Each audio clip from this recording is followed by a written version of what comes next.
कत्तिक कर्म कमावनै दोष ना काहू जोग। सतनाम सतनाम श्री वाहिगुरु साहिब जी।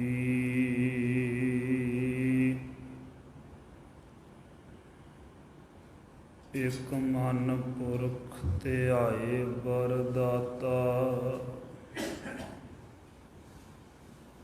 संत सहार सदा विख्याता।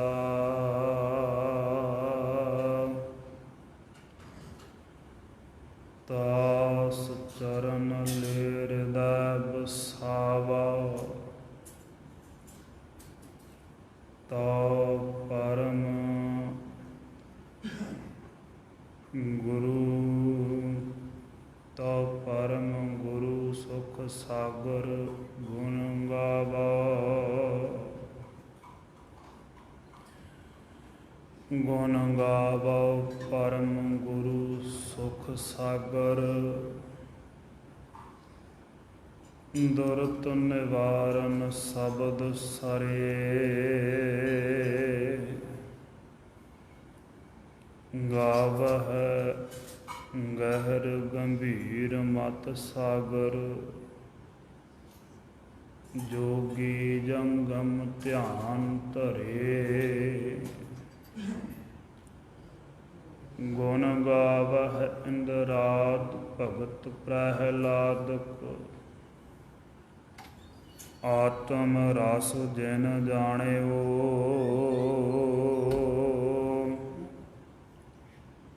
कब कल सुजस गावह गुर नानक।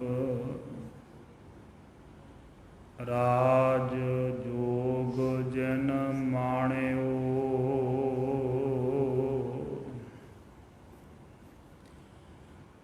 पिंगल पर्वत पार परे। खल चतुर बकीता अंधलेत्र भवन सुजया। गुर भेट पुनीता महिमा साधु संग की। सुनहो मेरे मीता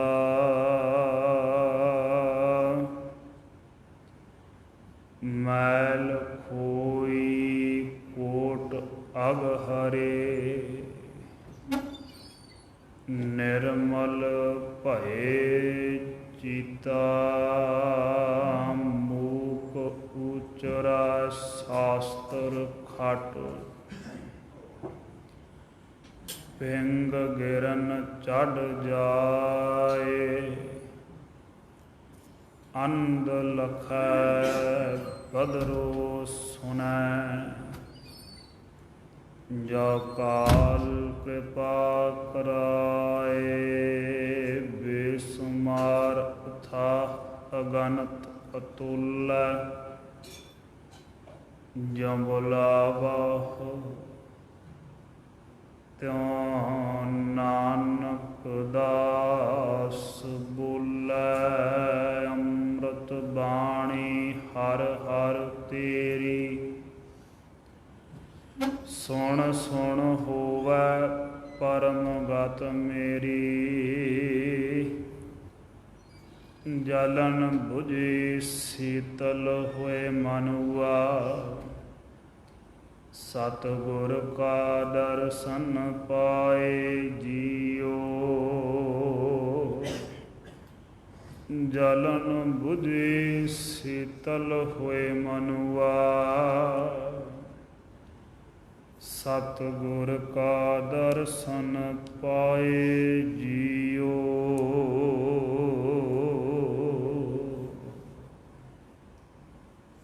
कत्तिक कर्म कमावनै दोष ना काहू जोग। चवर।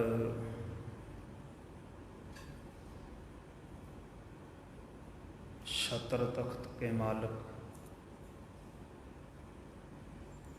ਗੁਰ ਤਾ ਗੱਦੀ ਉੱਪਰ ਸਦਾਇਮਾਨ, ਦਸਾਂ ਪਾਤਸ਼ਾਹੀਆਂ ਦੇ ਆਤਮਿਕ ਸਰੂਪ, ਜੁਗੋ ਜੁਗ ਅਟਲ। ਗਰੀਬ ਨਵਾਜ ਗੁਰੂ ਸ਼ਬਦ ਸਰੂਪ, ਜੋਤ ਸਰੂਪ, ਜਾਹਰਾ ਜਹੂਰ, ਹਾਜ਼ਰਾ ਹਜੂਰ। ਧੰਨ ਧੰਨ ਸ੍ਰੀ ਗੁਰੂ ਗ੍ਰੰਥ ਸਾਹਿਬ ਸੱਚੇ ਪਾਤਸ਼ਾਹ ਮਹਾਰਾਜ ਜੀ ਦੀ ਪਰਮ ਪਾਵਨ ਪਵਿੱਤਰ ਹਜ਼ੂਰੀ ਅੰਦਰ ਦਲ ਭੰਜਨ ਗੁਰ ਸੂਰਮਾ, ਬੜ ਜੋਧਾ ਬਹੁ ਪਰ ਉਪਕਾਰੀ। ਧੰਨ ਧੰਨ ਸ੍ਰੀ ਗੁਰੂ ਹਰਗੋਬਿੰਦ ਸਾਹਿਬ ਸੱਚੇ ਪਾਤਸ਼ਾਹ ਜੀ ਦੇ ਮੁਬਾਰਕ ਚਰਨ ਛੋਹ ਪ੍ਰਾਪਤ ਇਤਿਹਾਸਕ ਅਸਥਾਨ ਗੁਰਦੁਆਰਾ ਸ੍ਰੀ ਅਰੂੜਾ ਸਾਹਿਬ ਵਿਖੇ ਅੰਮ੍ਰਿਤ ਵੇਲੇ ਦੇ ਸ਼ੁਭ ਪਵਿੱਤਰ ਦੀਵਾਨਾਂ ਦੇ ਵਿੱਚ ਅੱਜ ਕੱਤਕ ਮਹੀਨੇ ਦੀ ਸੰਗਰਾਂਦ ਨੂੰ ਮੁੱਖ ਰੱਖਦਿਆਂ ਹਾਜ਼ਰੀ ਲਵਾ ਰਹੀ, ਨਤਮਸਤਕ ਹੋ ਰਹੀ ਸਤਿਗੁਰਾਂ ਦੇ ਪਾਵਨ ਪਵਿੱਤਰ ਮੁਖਾਰਬਿੰਦ ਤੋਂ ਉਚਾਰਨ ਕੀਤੀ 12 ਮਾਹ ਦੀ ਬਾਣੀ ਵਿੱਚੋਂ ਕੱਤਕ ਮਹੀਨੇ ਦੇ ਪਾਵਨ ਪਵਿੱਤਰ ਉਪਦੇਸ਼ ਨੂੰ ਪ੍ਰਾਪਤ ਕਰਨ ਦੇ ਵਾਸਤੇ ਜੁੜੇ ਸਮੂਹ ਸਤਸੰਗੀ ਜਨੋ, ਗੁਰੂ ਕੀ ਸੰਗਤ ਜੀ, ਆਓ ਸਭ ਤੋਂ ਪਹਿਲਾਂ ਗੁਰੂ ਕੀ ਬਖਸ਼ਿਸ਼ ਗੁਰਫਤਿਹ ਵਿੱਚ ਸਾਂਝ ਪਾਓ। ਕੱਤਕ ਮਹੀਨੇ ਦੀ ਕਥਾ ਵਿਚਾਰ ਦੀ ਆਰੰਭਤਾ ਦੀ ਅਸੀਸ ਬਖਸ਼ੋ। ਬੁਲੰਦ ਆਵਾਜ਼ ਵਿੱਚ ਬੁਲਾਓ, ਕੋਈ ਰਸਨਾ ਵਾਂਝੀ ਨਾ ਰਹੇ। ਸਾਰੇ ਆਖੋ ਜੀ ਵਾਹਿਗੁਰੂ ਜੀ ਕਾ ਖਾਲਸਾ, ਵਾਹਿਗੁਰੂ ਜੀ ਕੀ ਫਤਿਹ। ਗਰੀਬ ਨਵਾਜ ਸਤਿਗੁਰੂ ਸ੍ਰੀ ਗੁਰੂ ਗ੍ਰੰਥ ਸਾਹਿਬ ਜੀ ਦੀ ਮਿਹਰ ਸਦਕਾ ਇਹ ਸ਼ੁਭ ਤੇ ਸੁਭਾਗਾ ਸਮਾਂ ਪ੍ਰਾਪਤ ਹੋ ਰਿਹਾ ਹੈ। ਗਰੀਬ ਨਵਾਜ ਸਤਿਗੁਰਾਂ ਨੇ ਥਿੱਤਾਂ ਦੇ ਰਾਹੀਂ ਪਾਵਨ ਉਪਦੇਸ਼ ਇਸ ਮਨੁੱਖਾ ਜਨਮ ਨੂੰ ਜਿਉ ਕੇ ਸਫਲ ਕਰਨ ਦਾ ਮੁਬਾਰਕ ਰਸਤਾ ਥਿੱਤਾਂ ਦੇ ਰਾਹੀਂ ਵੀ ਦੱਸਿਆ, ਵਾਰਾਂ ਦੇ ਰਾਹੀਂ ਵੀ ਬਖਸ਼ਿਸ਼ ਕੀਤੀ, ਇਉਂ ਹੀ ਮਾਹਾਂ ਦੇ ਰਾਹੀਂ 12 ਮਹੀਨਿਆਂ ਦੇ ਰਾਹੀਂ ਵੀ ਗਰੀਬ ਨਵਾਜ ਸਤਿਗੁਰਾਂ ਨੇ ਇਸ ਮਨੁੱਖਾ ਜਨਮ ਨੂੰ ਜਿਉ ਕੇ ਸਫਲ ਕਰਨ ਦਾ ਸ਼ੁਭ ਉਪਦੇਸ਼ ਸ੍ਰੀ ਗੁਰੂ ਗ੍ਰੰਥ ਸਾਹਿਬ ਜੀ ਦੇ ਅੰਦਰ 2 ਜਗ੍ਹਾ ਬਖਸ਼ਿਸ਼ ਕੀਤਾ ਹੈ। ਇੱਕ ਤੇ ਇਹ ਮਾਝ ਰਾਗ ਦੇ ਅੰਦਰ ਗਰੀਬ ਨਵਾਜ ਧੰਨ ਧੰਨ ਸ੍ਰੀ ਗੁਰੂ ਅਰਜਨ ਦੇਵ ਸਾਹਿਬ ਜੀ ਦੀ ਰਸਨਾ ਤੋਂ ਉਚਾਰਨ ਕੀਤੀ 12 ਮਾਹ ਦੀ ਬਾਣੀ ਆਪਾਂ ਪੜ੍ਹਦੇ ਸੁਣਦੇ ਵਿਚਾਰਦੇ ਹਾਂ। ਤੇ ਇੱਕ ਤੁਖਾਰੀ ਰਾਗ ਦੇ ਅੰਦਰ ਪਹਿਲੇ ਪਾਤਸ਼ਾਹ ਧੰਨ ਧੰਨ ਸਤਿਗੁਰੂ ਸ੍ਰੀ ਗੁਰੂ ਨਾਨਕ ਦੇਵ ਸਾਹਿਬ ਜੀ ਨੇ ਕਿਰਪਾ ਕੀਤੀ ਹੈ, 12 ਮਾਹ ਦੀ ਬਾਣੀ ਉਚਾਰਨ ਕੀਤੀ ਹੈ। ਮਹਾਤਮਾ ਆਪਾਂ ਸਾਰੇ ਜਾਣਦੇ ਹਾਂ, ਬਾਣੀ ਦੇ ਉਚਾਰਨ ਕਰਨ ਦਾ ਕਾਰਨ ਵੀ ਜਾਣਦੇ ਹਾਂ। ਬਾਬਾ ਬੁੱਢਾ ਸਾਹਿਬ ਤੇ ਭਾਈ ਗੁਰਦਾਸ ਸਾਹਿਬ ਜੀ ਹੋਰ ਸਿਆਣੇ ਆਗੂ ਸਿੱਖਾਂ ਨੇ ਸਤਿਗੁਰੂ ਅਰਜਨ ਦੇਵ ਸਾਹਿਬ ਜੀ ਨੂੰ ਬੇਨਤੀ ਕੀਤੀ ਕਿ ਸੱਚੇ ਪਾਤਸ਼ਾਹ ਤੁਖਾਰੀ ਰਾਗ ਅੰਦਰ ਉਚਾਰਨ ਕੀਤੀ ਸਤਿਗੁਰੂ ਨਾਨਕ ਦੇਵ ਸਾਹਿਬ ਜੀ ਦੀ ਬਾਣੀ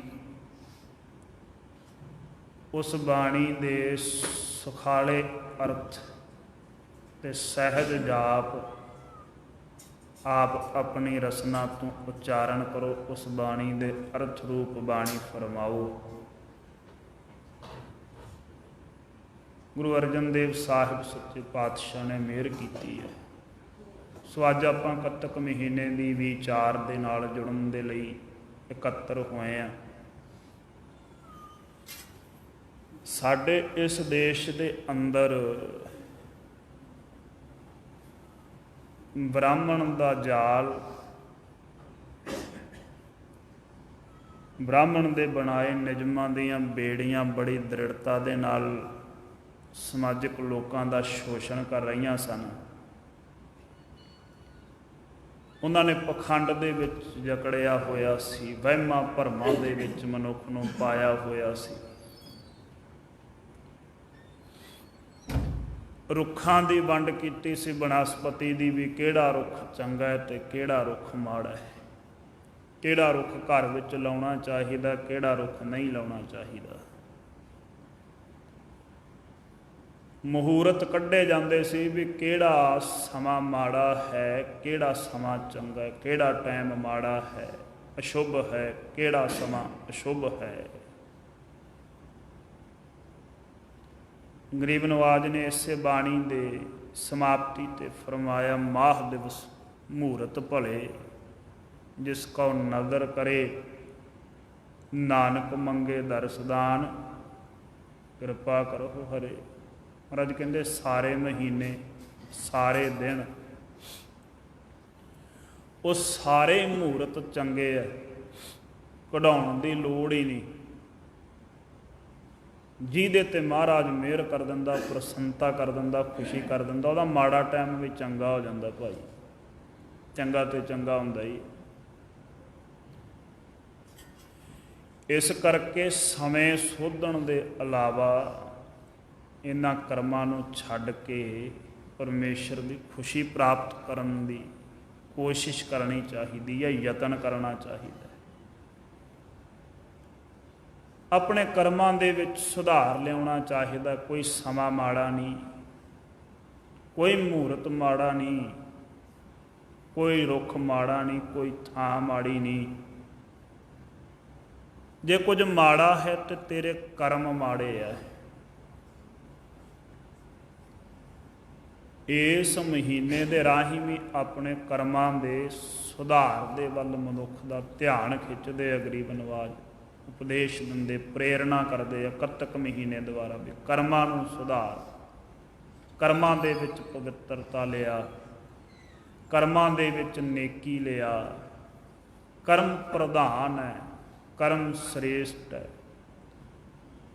12 ਮਾਹ ਦੀ ਤੇ ਮਹਾਰਾਜ ਨੇ ਆਰੰਭਤਾ ਹੀ ਇੱਥੋਂ ਕੀਤੀ, ਕਿਰਤ ਕਰਮ ਕੇ ਵਿਛੁੜੇ, ਕਰ ਕਿਰਪਾ ਮਿਲਹੁ ਰਾਮ। ਹੇ ਪ੍ਰਭੂ, ਅਸੀਂ ਆਪਣੀ ਕਰਤੂਤ ਕਰਕੇ ਤੇਰੇ ਨਾਲੋਂ ਵਿਛੜ ਗਏ ਆ, ਆਪਦੇ ਕੰਮਾਂ ਕਰਕੇ। ਸਾਡੇ ਕਰਮਾਂ ਵਿੱਚ ਨੇਕੀ ਨਹੀਂ ਰਹੀ, ਪਵਿੱਤਰਤਾ ਨਹੀਂ ਰਹੀ, ਇਸੇ ਕਰਕੇ ਵਿਛੜੇ ਆ ਤੇਰੇ ਨਾਲੋਂ। ਜੇ ਸਾਡੀ ਕਰਤੂਤ, ਸਾਡੇ ਕਰਮ ਚੰਗੇ ਹੋਣ ਤੇ ਪਰਮੇਸ਼ਰ ਦੇ ਨਾਲੋਂ ਵਿਛੋੜਾ ਹੋਵੇ ਹੀ ਨਾ। ਤੇ ਵਿਛੋੜਾ ਸਭ ਨਾਲੋਂ ਵੱਡਾ ਦੁੱਖ ਹੈ।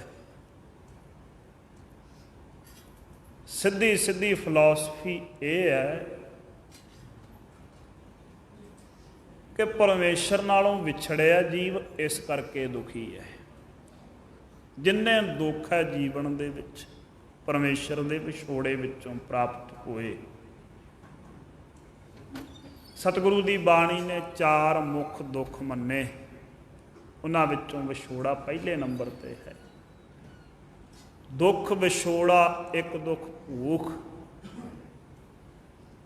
ਇੱਕ ਦੁੱਖ ਸਖਤ ਵਾਰ ਜਮਦੂਤ, ਇੱਕ ਦੁੱਖ ਰੋਗ ਲੱਗਾ ਤਨ ਧਾਏ,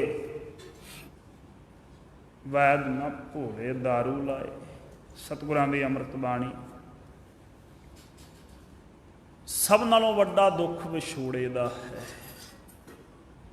ਫਿਰ ਭੁੱਖ ਦਾ ਦੁੱਖ ਹੈ, ਫਰੀਦਾ ਮੌਤੋਂ ਭੁੱਖ ਬੁਰੀ, ਮੌਤ ਨਾਲੋਂ ਵੀ ਭਾਰੀ ਦੁੱਖ ਮੰਨਿਆ ਭੁੱਖ ਦਾ ਬਾਬਾ ਫਰੀਦ ਸਾਹਿਬ ਨੇ।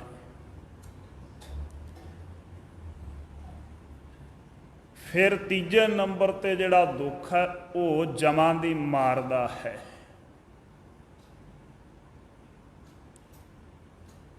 ਕਰ ਰੋ ਧਰਮ ਰਾਇਆ, ਕਹਿੰਦੇ ਉਹਦੀ ਮਾਰ ਬਹੁਤ ਸਖਤ ਹੈ।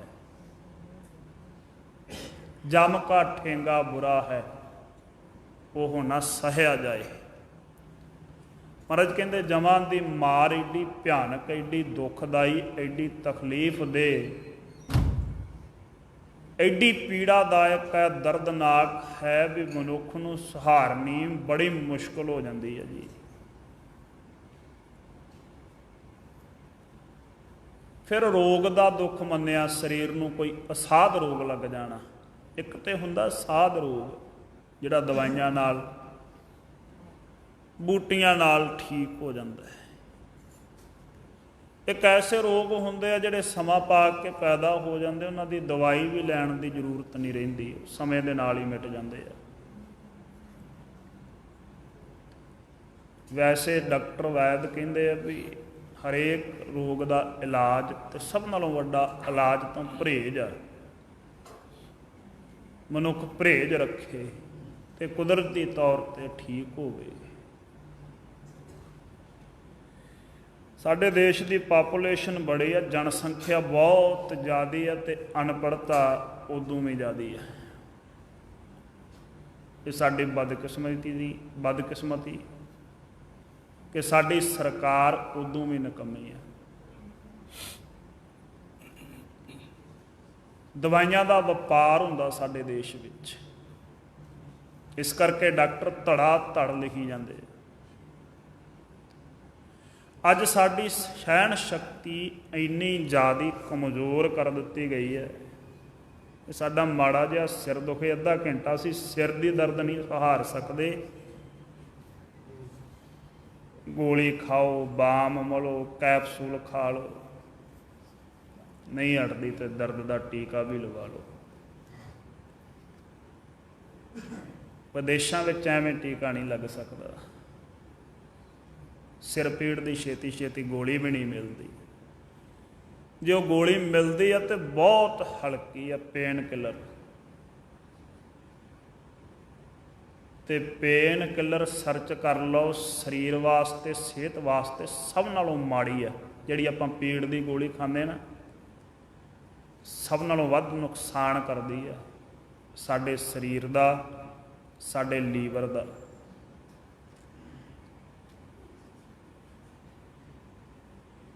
ਖੈਰ, ਰੋਗ ਦਾ ਦੁੱਖ, ਰੋਗ ਦੀ ਪੀੜ ਬਹੁਤ ਭਾਰੀ ਮੰਨੀ ਆ। 4 ਦੁੱਖ ਮੁੱਖ ਮੰਨੇ, ਉਹਨਾਂ ਵਿੱਚੋਂ ਵਿਛੋੜੇ ਦਾ ਦੁੱਖ ਸਭ ਨਾਲੋਂ ਪਹਿਲਾਂ ਗਿਣਿਆ ਗਿਆ। ਪਰਮੇਸ਼ਰ ਦੇ ਵਿਛੋੜੇ ਦੇ ਵਿੱਚੋਂ ਸਭ ਦੁੱਖ ਪੈਦਾ ਹੁੰਦੇ ਆ, ਸਭ ਰੋਗ ਪੈਦਾ ਹੁੰਦੇ ਆ। ਪਰਮੇਸ਼ਰ ਤੇ ਭੁੱਲਿਆ ਵਿਆਪਨ ਸਭੇ ਰੋਗ। ਜਿਨ੍ਹਾਂ ਨੂੰ ਇਹ ਕੋਈ ਸੋਝੀ ਹੈ, ਜਿਨ੍ਹਾਂ ਦੀ ਮੱਤ ਸੂਖਮ ਹੈ, ਬਰੀਕ ਹੈ, ਉਹ ਸਮਝਦੇ ਇਸ ਗੱਲ ਨੂੰ। ਸੱਚੇ ਪਾਤਸ਼ਾਹ ਤੇ ਇੱਥੋਂ ਤੱਕ ਕਹਿੰਦੇ, ਆਖਾ ਜੀਵਾ ਵਿਸਰੈ ਮਰ ਜਾਓ। ਇਹ ਪਰਮੇਸ਼ਰ ਜੇ ਤੂੰ ਚੇਤੇ ਰਵੇਂ, ਜੇ ਤੇਰਾ ਚੇਤਾ ਆਵੇ, ਫਿਰ ਜਿਉਂਦਾ ਰਵਾਂ। ਤੈਨੂੰ ਭੁੱਲ ਜਾਣਾ ਮੌਤ ਤੁੱਲ ਹੈ, ਮਰ ਜਾਣ ਦੇ ਬਰਾਬਰ ਹੈ। ਮਹਾਰਾਜ ਕਹਿੰਦੇ ਜਿਹੜਾ ਪਰਮੇਸ਼ਰ ਨੂੰ ਭੁੱਲ ਗਿਆ, ਉਹਨੂੰ ਹੁਣ ਮਰਨ ਦੀ ਲੋੜ ਨਹੀਂ ਰਹਿ ਗਈ। ਉਹ ਮਰ ਗਿਆ, ਮੁਰਦਾ ਹੀ ਤੁਰਿਆ ਫਿਰਦਾ ਹੈ। ਮਰ ਹਠ ਮਹਿਲ ਜੇ ਸਾਰਖੇ, ਭੂਤ ਵਸੈ ਤਿਨ ਮਾਹੇ। ਮਹਾਰਾਜ ਜੇ ਮਰ ਗਿਆ ਤੇ ਇਹ ਫਿਰ ਹੈ ਕੀ? ਤੇ ਮਰਨ ਤੋਂ ਬਾਅਦ ਬੰਦੇ ਨੂੰ ਭੂਤ ਮੰਨਿਆ ਜਾਂਦਾ। ਮਹਾਰਾਜ ਕਹਿੰਦੇ ਮਤਾ ਗਿਣੋ ਵੀ ਇਹ ਬੰਦਾ ਰਹਿ ਗਿਆ। ਜਿੰਨੇ ਰੱਬ ਭੁਲਾਤਾ, ਉਹ ਭੂਤ ਹੀ ਹੈ। ਤੇ ਜਿਹੜੇ ਘਰ, ਜਿਹੜੇ ਮਹਿਲ ਦੇ ਵਿੱਚ ਰਹਿ ਰਿਹਾ ਹੈ, ਉਹ ਮਹਿਲ, ਉਹ ਘਰ ਉਜਾੜ ਹੈ, ਸ਼ਮਸ਼ਾਨ ਦੀ ਨਿਆਈ ਹੈ, ਜਿੱਥੇ ਭੂਤਾਂ ਦੇ ਵਾਸੇ ਹੁੰਦੇ। ਮਨੁੱਖ ਉਹ ਹੈ ਜਿਉਂਦਾ, ਉਹ ਹੈ ਜਿਹਨੂੰ ਪ੍ਰਭੂ ਚੇਤੇ ਹੈ, ਜਿਹਨੂੰ ਵਾਹਿਗੁਰੂ ਭੁੱਲਿਆ ਨਹੀਂ ਹੈ।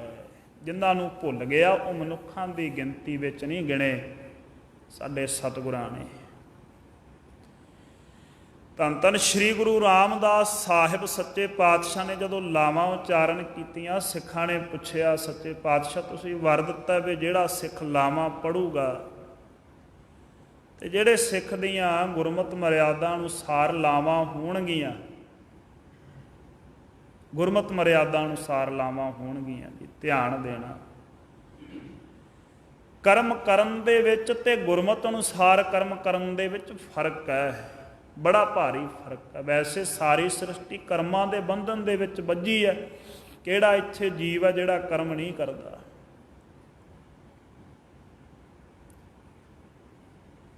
ਸਾਰੇ ਦੇ ਸਾਰੇ ਜੀਵ ਕਰਮ ਕਰਦੇ ਆ, ਜੜ ਚੇਤਨ ਸਭ ਕਰਮਾਂ ਦੇ ਅਧੀਨ ਆ। ਰੁੱਖ ਬੀਜਦੇ ਉਹ ਰੁੱਖ ਵੀ ਕਰਮ ਕਰਦਾ, ਉਹ ਆਪਣੇ ਕਰਮਾਂ ਦੇ ਬੰਧਨ ਦੇ ਵਿੱਚ ਬੱਝਿਆ। ਸਭ ਕਰਦੇ ਆ ਕਰਮ। ਮਹਾਰਾਜ ਨੇ ਕਿਹਾ ਜਿਹੜਾ ਗੁਰਮਤਿ ਅਨੁਸਾਰ ਲਾਵਾਂ ਲਊਗਾ, ਆਨੰਦ ਕਾਰਜ ਕਰਵਾਊਗਾ, ਉਹ ਮੁਕਤ ਹੋ ਜਾਊਗਾ, ਭੂਤ ਨਹੀਂ ਬਣ ਸਕਦਾ ਉਹ। ਤੇ ਸਿੱਖਾਂ ਨੇ ਕਿਹਾ ਮਹਾਰਾਜ ਸੱਚੇ ਪਾਤਸ਼ਾਹ ਫਿਰ ਕੀ, ਜਿਹੜੇ ਗੁਰਮਤਿ ਅਨੁਸਾਰ ਕਰਮ ਨਹੀਂ ਕਰਦੇ ਉਹ ਭੂਤ ਬਣ ਜਾਂਦੇ ਆ? ਮਹਾਰਾਜ ਕਹਿੰਦੇ ਬਿਲਕੁਲ। ਸਿੱਖਾਂ ਨੇ ਅਗਲਾ ਸਵਾਲ ਕੀਤਾ, ਮਹਾਰਾਜ ਉਹ ਕਿੰਨੇ ਕਾ, ਕਿੱਥੇ ਆ, ਕਿਹੜੇ ਆ ਉਹ ਭੂਤ? ਤੇ ਗਰੀਬ ਨਵਾਜ ਨੇ ਜਵਾਬ ਦਿੱਤਾ ਸੀ, ਜਿਹੜੇ ਪਰਮੇਸ਼ਰ ਨੂੰ ਭੁਲਾ ਕੇ ਆ ਤੁਹਾਡੇ ਸਾਹਮਣੇ ਤੁਰੇ ਫਿਰਦੇ ਸਭ ਭੂਤ ਹੀ ਆ, ਇਹ ਮਨੁੱਖ ਨਹੀਂ ਹਨ। ਗੁਰੂ ਰਾਮਦਾਸ ਸਾਹਿਬ ਸੱਚੇ ਪਾਤਸ਼ਾਹ ਨੇ ਤੇ ਸੂਖਮ ਬਿਰਤੀ ਦੇ ਨਾਲ ਵੀ ਸਿੱਖਾਂ ਨੂੰ ਦਿਖਾਇਆ ਸੀ, ਅਸ਼ੀਰਵਾਦ ਦੇ ਕੇ, ਨੇਤਰ ਬੰਦ ਕਰਾ ਕੇ। ਜਿਹੜੇ ਪੰਜ ਭੌਤਿਕ ਸਰੀਰ ਦਾ ਤਿਆਗ ਕਰਕੇ ਵੀ ਭਟਕਦੇ ਆ ਨਾ, ਉਹਨਾਂ ਬਾਰੇ ਵੀ ਦੱਸਿਆ ਸੀ। ਬੇਸ਼ੱਕ ਅੱਜ ਤਰਕ ਬੜੀ ਹੈ, ਅੱਜ ਸਾਡੇ ਕਈ ਪ੍ਰਚਾਰਕ ਸਾਡੇ ਗੁਰੂ ਦੀ ਗੱਲ ਮੰਨਣ ਨੂੰ ਤਿਆਰ ਨਹੀਂ ਤੇ ਸਾਇੰਸ ਦੀਆਂ ਉਦਾਹਰਨਾਂ ਦਿੰਦੇ ਆ, ਵਿਗਿਆਨ ਦੀਆਂ।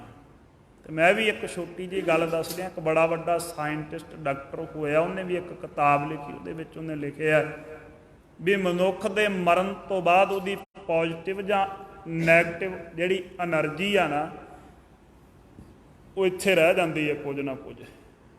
ਔਰਾ ਕਹਿ ਦਿੰਦੇ, ਉਹਦੀ ਵਿਆਖਿਆ ਉਹਨੇ ਕੀਤੀ। ਤੇ ਉਹ ਮਨੁੱਖ ਨਾਲੋਂ, ਜੇ ਤੇ ਕੋਈ ਆਮ ਮਨੁੱਖ ਚੜ੍ਹਾਈ ਕਰੇ ਤੇ ਉਹਦੇ ਨਾਲੋਂ ਤੇ ਉਹ ਦੁੱਗਣੀ ਹੁੰਦੀ ਆ। ਜੇ ਕੋਈ 6 ਫੁੱਟ ਦਾ ਮਨੁੱਖ ਮੰਨ ਲਓ ਚੜ੍ਹਾਈ ਕਰ ਜਾਂਦਾ, ਉਹਦੀ ਨੈਗੇਟਿਵ ਐਨਰਜੀ ਰਹਿ ਜਾਵੇ, ਉਹ 12 ਫੁੱਟ ਦੀ ਹੋਊਗੀ, ਸਾਇੰਟਿਸਟ ਡਾਕਟਰ ਲਿਖਦਾ ਹੈ। ਪਰ ਜੇ ਕੋਈ ਨਾਮ ਬਾਣੀ ਵਾਲਾ ਅਭਿਆਸੀ, ਪਰਮੇਸ਼ਰ ਨੂੰ ਜਪਣ ਵਾਲਾ ਚੜ੍ਹਾਈ ਕਰੇ, ਉਹਦੀ ਪੋਜ਼ਿਟਿਵ ਜਿਹੜੀ ਸ਼ਕਤੀ, ਜਿਹੜਾ ਔਰਾ ਹੈ, ਐਨਰਜੀ ਹੈ, ਜੇ ਉਹ ਰਹਿ ਜਾਵੇ ਤੇ ਉਹ ਉਹਦੇ ਨਾਲੋਂ 10 ਗੁਣਾ ਵੱਡੀ ਹੋ ਸਕਦੀ ਹੈ, 60 ਫੁੱਟ ਤੱਕ ਦੀ। ਤੇ ਇੱਕ ਪ੍ਰਚਾਰਕ ਨੇ ਤਰਕ ਕੀਤੀ ਸੀ ਗੁਰਪ੍ਰਤਾਪ ਸੂਰਜ ਗ੍ਰੰਥ ਦੇ ਇੱਕ ਪ੍ਰਸੰਗ ਤੇ, ਕਿ ਏਡੇ ਏਡੇ ਵੱਡੇ ਸ਼ਹੀਦ ਹੋ ਸਕਦੇ ਜਿਨ੍ਹਾਂ ਦੇ ਸਿਰ ਅਸਮਾਨ ਨੂੰ ਲੱਗਦੇ ਹੋਣ ਤੇ ਜਿਨ੍ਹਾਂ ਦੇ ਪੈਰ, ਜਿਨ੍ਹਾਂ ਦੇ ਚਰਨ ਪਤਾਲ ਤੱਕ ਜਾਂਦੇ ਹੋਣ। ਹੁਣ ਸਾਧ ਸੰਗਤ ਜੀ, ਜਿਹੜੀ ਚੀਜ਼ ਆਪਾਂ ਵੇਖੀ ਨਾ ਹੋਵੇ ਉਹਦੀ ਉਦਾਹਰਣ ਐਸੀ ਦਿੰਦੇ ਆ ਵੀ ਜਿਹੜੀ ਚੀਜ਼ ਅਸੀਂ ਵੇਖੀ ਨਹੀਂ ਉਹ ਬੇਅੰਤ ਹੈ, ਵੱਡੀ ਹੈ। ਜਿਹਨੇ ਹੁਣ 60 ਫੁੱਟ ਦਾ ਮਨੁੱਖ ਵੇਖਿਆ, ਪਰਛਾਵਾਂ ਵੇਖਿਆ, ਉਹਨੂੰ ਤੇ ਇਉਂ ਹੀ ਲੱਗਣਾ ਨਾ ਵੀ ਉਹਦਾ ਸਿਰ ਅਸਮਾਨ ਨੂੰ ਛੂੰਹਦਾ ਤੇ ਪੈਰ ਉਹਦੇ ਪਤਾਲ ਵਿੱਚ ਜਾਂਦੇ ਆ, ਕਿਉਂਕਿ ਮਨੁੱਖ ਦੀ ਕਲਪਨਾ ਤੋਂ ਪਰੇ ਆ। ਅਧਿਆਤਮ ਦੀ ਦੁਨੀਆ ਦੀਆਂ ਖੇਡਾਂ ਬਹੁਤ ਅਗੰਮੀ ਆ। ਧਰਮ ਦੀਆਂ ਦੁਨੀਆ ਦੀਆਂ ਖੇਡਾਂ ਸਾਡੀ ਸਮਝ ਤੋਂ ਬੜੇ ਹੀ ਪਰੇ ਦੀਆਂ ਹਨ। ਇਹ ਸਮਝ ਆ ਸਕਦੀਆਂ ਜੇ ਗੁਰਮਤਿ ਕਮਾਈਏ, ਸਤਿਗੁਰਾਂ ਦਾ ਆਸ਼ੀਰਵਾਦ ਲਈਏ, ਬਾਣੀ ਪੜ੍ਹੀਏ, ਸਿਮਰਨ ਕਰੀਏ। ਫੇਰ ਹਰੇਕ ਸਮਾਜ ਦੇ ਆਪੋ ਆਪਣੇ ਨਿਯਮ ਆ। ਇਉਂ ਹੀ ਅਧਿਆਤਮ ਪੱਖ ਦੇ ਆਪਦੇ ਨਿਯਮ ਆ। ਉਹ ਸਿਮਰਨ ਵਾਲਿਆਂ ਨੂੰ, ਧਿਆਨ ਵਾਲਿਆਂ ਨੂੰ, ਕਮਾਈ ਵਾਲਿਆਂ ਨੂੰ ਪਤਾ ਲੱਗਦੇ ਆ, ਸਮਝ ਆਉਂਦੇ ਆ। ਗੱਲਾਂ ਕਰਨ ਵਾਲਿਆਂ ਨੂੰ ਨਹੀਂ ਆਉਂਦੇ। ਮਹਾਰਾਜ ਕਹਿੰਦੇ ਫਿਰਹਿ ਘਨੇਰੇ ਕਰਹਿ ਗੱਲਾਂ, ਗੱਲੀ ਕਿਨੇ ਨਾ ਪਾਇਆ। ਗੱਲਾਂ ਦੇ ਨਾਲ ਕਦੇ ਥੋੜ੍ਹੀ ਕਿਸੇ ਨੂੰ ਸਮਝ ਆਉਂਦੀ ਹੈ, ਨਹੀਂ ਆ ਸਕਦੀ। ਵਿਖਾਵੇ ਦੇ ਕਰਮਾਂ ਨਾਲ ਵੀ ਨਹੀਂ ਆ ਸਕਦੀ। ਕਰਮੀ ਸਹਿਜ ਨਾ ਊਪਜੈ ਬਿਨ ਸਹਿਜੇ ਸਹਿਸਾ ਨਾ ਜਾਏ। ਕਤਕ ਕਰਮ ਕਮਾਵਣੇ, ਗੱਲ ਕਰਮਾਂ ਦੀ ਆ। ਕਰਮ ਕਿਹੜੇ ਕਮਾਉਣੇ ਆ? ਜਿਹੜੇ ਕਰਮਾਂ ਦੇ ਨਾਲ ਸਹਿਸਾ ਚੁੱਕਿਆ ਜਾਵੇ, ਭਰਮ ਭੁਲੇਖਾ ਦੂਰ ਹੋ ਜਾਵੇ, ਉਹ ਕਰਮ ਕਮਾਉਣ ਦਾ ਉਪਦੇਸ਼ ਹੈ ਗਰੀਬ ਨਵਾਜ ਦਾ। ਜਿਹੜੇ ਕਰਮ ਭੁਲੇਖਾ ਵਧਾ ਦੇਣ ਉਹ ਕਰਮ ਨਹੀਂ। ਆਪਾਂ ਗੱਲ ਆਰੰਭ ਕੀਤੀ ਸੀ ਵੀ ਇਸ ਸਮਾਜ ਦੇ ਵਿੱਚ ਬ੍ਰਾਹਮਣਾਂ ਦਾ ਫੈਲਾਇਆ ਹੋਇਆ ਜਾਲ ਬੜਾ ਪਸਰਿਆ ਹੋਇਆ ਸੀ, ਫੈਲਿਆ ਹੋਇਆ ਸੀ। ਰੁੱਖ ਵੀ ਵੰਡੇ, ਕਿਹਦੀ ਪੂਜਾ ਕਰਨੀ, ਕਿਹਦੀ ਨਹੀਂ, ਕਿਹੜਾ ਘਰ ਵਿੱਚ ਲਾਉਣਾ, ਕਿਹੜਾ ਨਹੀਂ। ਸਮਾਂ ਵੀ ਵੰਡਿਆ ਵੀ ਕਿਹੜਾ ਚੰਗਾ ਹੈ, ਕਿਹੜਾ ਮਾੜਾ, ਮਹੂਰਤ ਸੋਧਣਾ। ਦਿਨ ਵੀ ਮੁਕਰਰ ਕੀਤੇ ਵੀ ਕਿਹੜਾ ਦਿਨ ਚੰਗਾ ਹੈ ਤੇ ਕਿਹੜਾ ਮਾੜਾ ਹੈ। ਮਹੀਨੇ ਵੀ ਮੁਕਰਰ ਕੀਤੇ ਸੀ ਵੀ ਕਿਹੜਾ ਮਹੀਨਾ ਚੰਗਾ ਹੈ ਤੇ ਕਿਹੜਾ ਮਾੜਾ ਹੈ। ਪੋਹ ਮਹੀਨਾ ਤੇ ਕੱਤੇ ਦਾ ਮਹੀਨਾ ਬੜਾ ਮਾੜਾ ਮੰਨਿਆ ਜਾਂਦਾ ਸੀ। ਜੇ ਕਿਸੇ ਪ੍ਰਾਣੀ ਦਾ ਪੋਹ ਜਾਂ ਕੱਤੇ ਦੇ ਮਹੀਨੇ ਦੇ ਵਿੱਚ ਜਨਮ ਹੋ ਜਾਣਾ ਤੇ ਕਹਿਣਾ ਵੀ ਇਹ ਜੀਵ, ਇਹ ਬੱਚਾ ਪੋਹ ਜਾਂ ਕੱਤੇ ਦੇ ਮਹੀਨੇ ਵਿੱਚ ਜੰਮਿਆ, ਚੰਗਾ ਨਹੀਂ, ਬੜਾ ਸਮਝਿਆ ਜਾਣਾ। ਤੇ ਮਹਾਰਾਜ ਨੇ ਕਿਹਾ ਨਹੀਂ, ਕੋਈ ਸਮਾਂ ਨਹੀਂ ਮਾੜਾ, ਮਹੀਨਾ ਨਹੀਂ ਮਾੜਾ। ਮਾੜੇ ਤੇ ਮਨੁੱਖ ਦੇ ਕਰਮ ਆ, ਮਾੜੀ ਤੇ ਮਨੁੱਖ ਦੀ ਕਰਤੂਤ ਆ। ਇਸ ਗੱਲ ਨੂੰ ਸਾਬਤ ਕਰਨ ਵਾਸਤੇ ਪਹਿਲੇ ਪਾਤਸ਼ਾਹ ਨਿਰੰਕਾਰੀ ਬਾਬਾ ਧੰਨ ਧੰਨ ਸ੍ਰੀ ਗੁਰੂ ਨਾਨਕ ਦੇਵ ਸਾਹਿਬ ਸੱਚੇ ਪਾਤਸ਼ਾਹ ਜੀ ਕੱਤਕ ਦੇ ਮਹੀਨੇ ਦੇ ਵਿੱਚ ਪ੍ਰਗਟ ਹੋਏ। ਸੱਚੇ ਪਾਤਸ਼ਾਹ ਦਾ ਕੱਤੇ ਮਹੀਨੇ ਦੀ ਪੂਰਨਮਾਸ਼ੀ ਦਾ ਪ੍ਰਕਾਸ਼ ਦਿਹਾੜਾ ਹੈ। ਸਤਿਗੁਰ ਨਾਨਕ ਪ੍ਰਗਟਿਆ, ਮਿੱਟੀ ਧੁੰਦ ਜਗ ਚਾਨਣ ਹੋਆ। ਦਾ ਚਾਨਣ ਲੈ ਕੇ ਆਏ।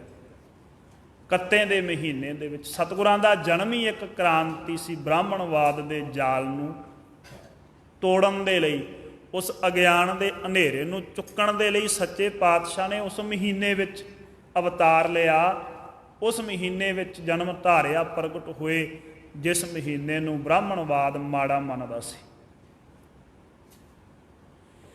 ਫਿਰ ਸੱਚੇ ਪਾਤਸ਼ਾਹ ਧੰਨ ਧੰਨ ਸ੍ਰੀ ਗੁਰੂ ਗੋਬਿੰਦ ਹਿੰਦੂ ਧਰਮ ਦਾ ਹੀ ਅੰਗ ਆ, ਪਰ ਉਸ ਸਮੇਂ ਦਾ ਹਿੰਦੂ ਧਰਮ ਤੇ ਪੋਹ ਤੇ ਕੱਤੇ ਦੇ ਮਹੀਨੇ ਨੂੰ ਮਾੜਾ ਮੰਨਦਾ ਸੀ। ਤੇ ਮਹਾਰਾਜ ਤੇ ਕ੍ਰਾਂਤੀ ਲੈ ਕੇ ਆਏ। ਜਿਹੜੇ ਮਹੀਨਿਆਂ ਨੂੰ ਇਹ ਚੰਗੇ ਨਹੀਂ ਸੀ ਗਿਣਦੇ, ਸੱਚੇ ਪਾਤਸ਼ਾਹ ਉਹਨਾਂ ਮਹੀਨਿਆਂ ਵਿੱਚ ਪ੍ਰਕਾਸ਼ ਧਾਰ ਕੇ ਇਸ ਧਰਤੀ ਤੇ ਪ੍ਰਗਟ ਹੋਏ। ਸੋ ਮਹਾਰਾਜ ਸੱਚੇ ਪਾਤਸ਼ਾਹ ਨੇ ਦੱਸਣਾ ਸੀ ਇਸ ਲਕਾਈ ਨੂੰ ਕਿ ਸਮਾਂ ਨਹੀਂ ਹੈ ਕੋਈ ਮਾੜਾ। ਬੰਦੇ ਦੀ ਕਰਤੂਤ ਮਾੜੀ ਹੈ, ਕਿਰਤ ਮਾੜੀ ਹੈ, ਕਰਮ ਮਾੜੇ ਹੈ। ਕਰਮ ਮਾੜੇ ਹੁੰਦੇ ਹੈ। ਜੋ ਮਨੁੱਖ ਇਸ ਸੰਸਾਰ ਵਿੱਚ ਦੁੱਖ ਭੋਗਦਾ, ਮਾੜੇ ਸਮੇਂ ਦੁਆਰਾ ਨਹੀਂ ਭੋਗਦਾ, ਮਾੜੇ ਕਰਮਾਂ ਦੁਆਰਾ ਭੋਗਦਾ ਹੈ। ਚੰਗੇ ਕਰਮਾਂ ਦਾ ਫਲ ਸੁੱਖ ਹੁੰਦਾ ਹੈ ਤੇ ਮਾੜੇ ਕਰਮਾਂ ਦਾ ਫਲ ਦੁੱਖ ਹੁੰਦਾ। ਤੇ ਭੋਗਣਾ ਵੀ ਪੈਂਦਾ, ਅੱਜ ਨਹੀਂ ਤੇ ਕੱਲ੍ਹ ਸਹੀ, ਕੱਲ੍ਹ ਨਹੀਂ ਤੇ ਪਰਸੋਂ ਸਹੀ। ਬੱਕਰੇ ਦੀ ਮਾਂ ਕਿੰਨਾ ਕੁ ਚਿਰ ਖੈਰ ਮਨਾਊਗੀ, ਇੱਕ ਦਿਨ ਤੇ ਬਲੀ ਦੇਣੀ ਪੈਣੀ ਆ। ਮਾੜੀ ਕਰਤੂਤ, ਮਾੜਾ ਕਰਮ ਕੀਤਾ ਤੇ ਦੁੱਖ ਮਿਲਣਾ ਹੀ ਮਿਲਣਾ। ਹੋ ਸਕਦਾ ਤੇਰਾ ਚੰਗਾ ਕੋਈ ਪ੍ਰਬਲ ਹੋਵੇ, ਚੰਗਾ ਕੰਮ ਸ਼ਕਤੀਸ਼ਾਲੀ ਹੋਵੇ, ਇਸ ਕਰਕੇ ਮਾੜੇ ਦਾ ਫਲ ਦੁੱਖ ਅਜੇ ਪਿੱਛੇ ਆ।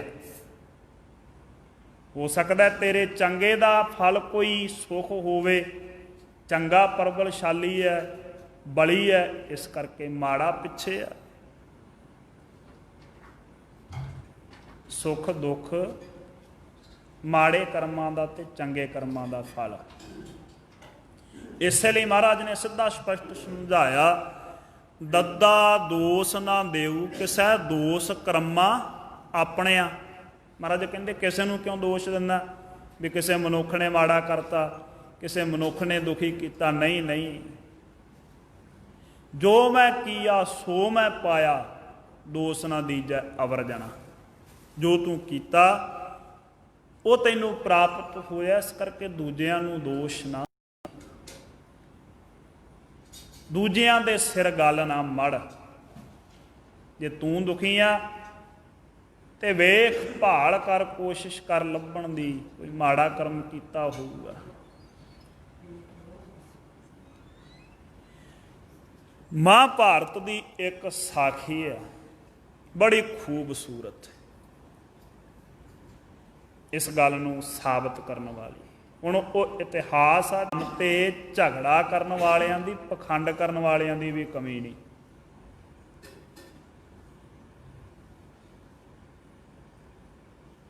ਗੁਰੂ ਪੀਰ ਭਗਤ ਸੰਤ ਮਹਾਤਮਾ ਪੈਗੰਬਰ ਅਵਤਾਰ ਸਭ ਦੇ ਸਾਂਝੇ ਹੁੰਦੇ, ਸਾਰੀ ਕਾਇਨਾਤ ਦੇ ਸਾਂਝੇ ਹੁੰਦੇ। ਜੇ ਕੋਈ ਸਮਝੇ ਗੱਲ ਫੇਰ ਹੈ।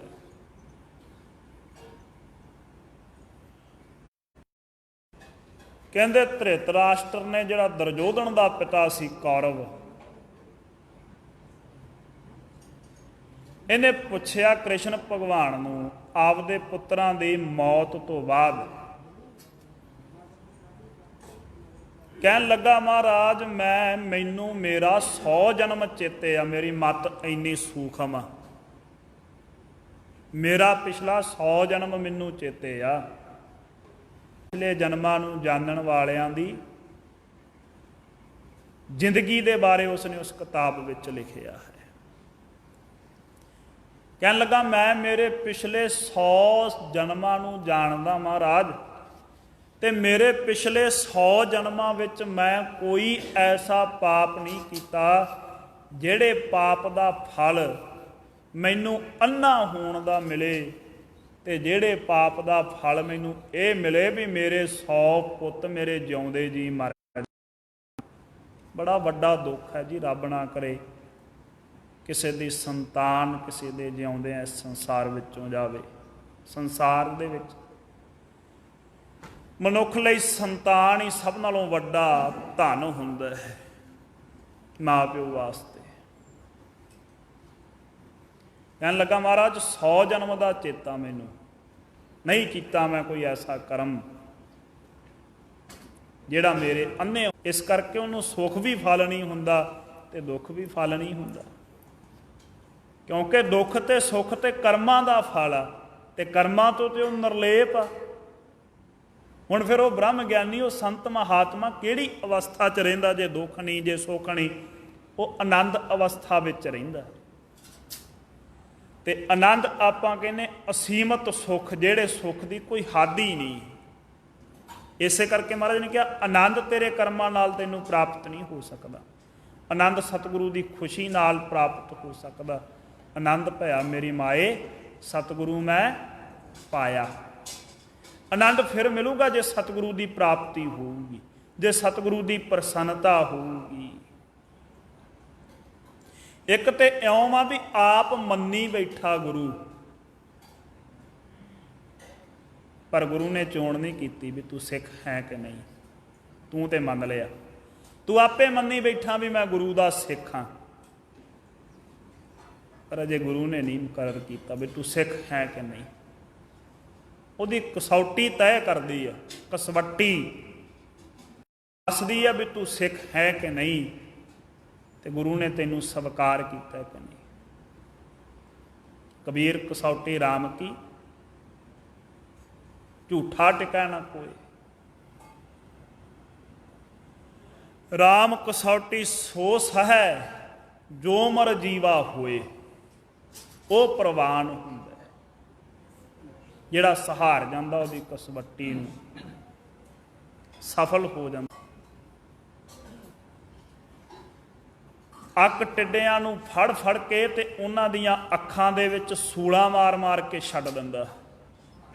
ਜਦੋਂ ਅੱਕ ਟਿੱਡਿਆਂ ਨੂੰ ਵੇਖਦਾ ਨਹੀਂ, ਉਹ ਉੱਡ ਉੱਡ ਕੇ ਜ਼ਮੀਨ ਤੇ ਡਿੱਗਦੇ ਆ ਜਾਂ ਮਹਿਲ ਦੀਆਂ ਕੰਧਾਂ ਵਿੱਚ ਵੱਜਦੇ ਆ, ਤੇ ਇਹ ਤਾੜੀਆਂ ਮਾਰ ਮਾਰ ਕੇ ਖੁਸ਼ ਹੁੰਦਾ ਵੀ ਇਹਨਾਂ ਨੂੰ ਦਿਖਦਾ ਨਹੀਂ ਹੈ।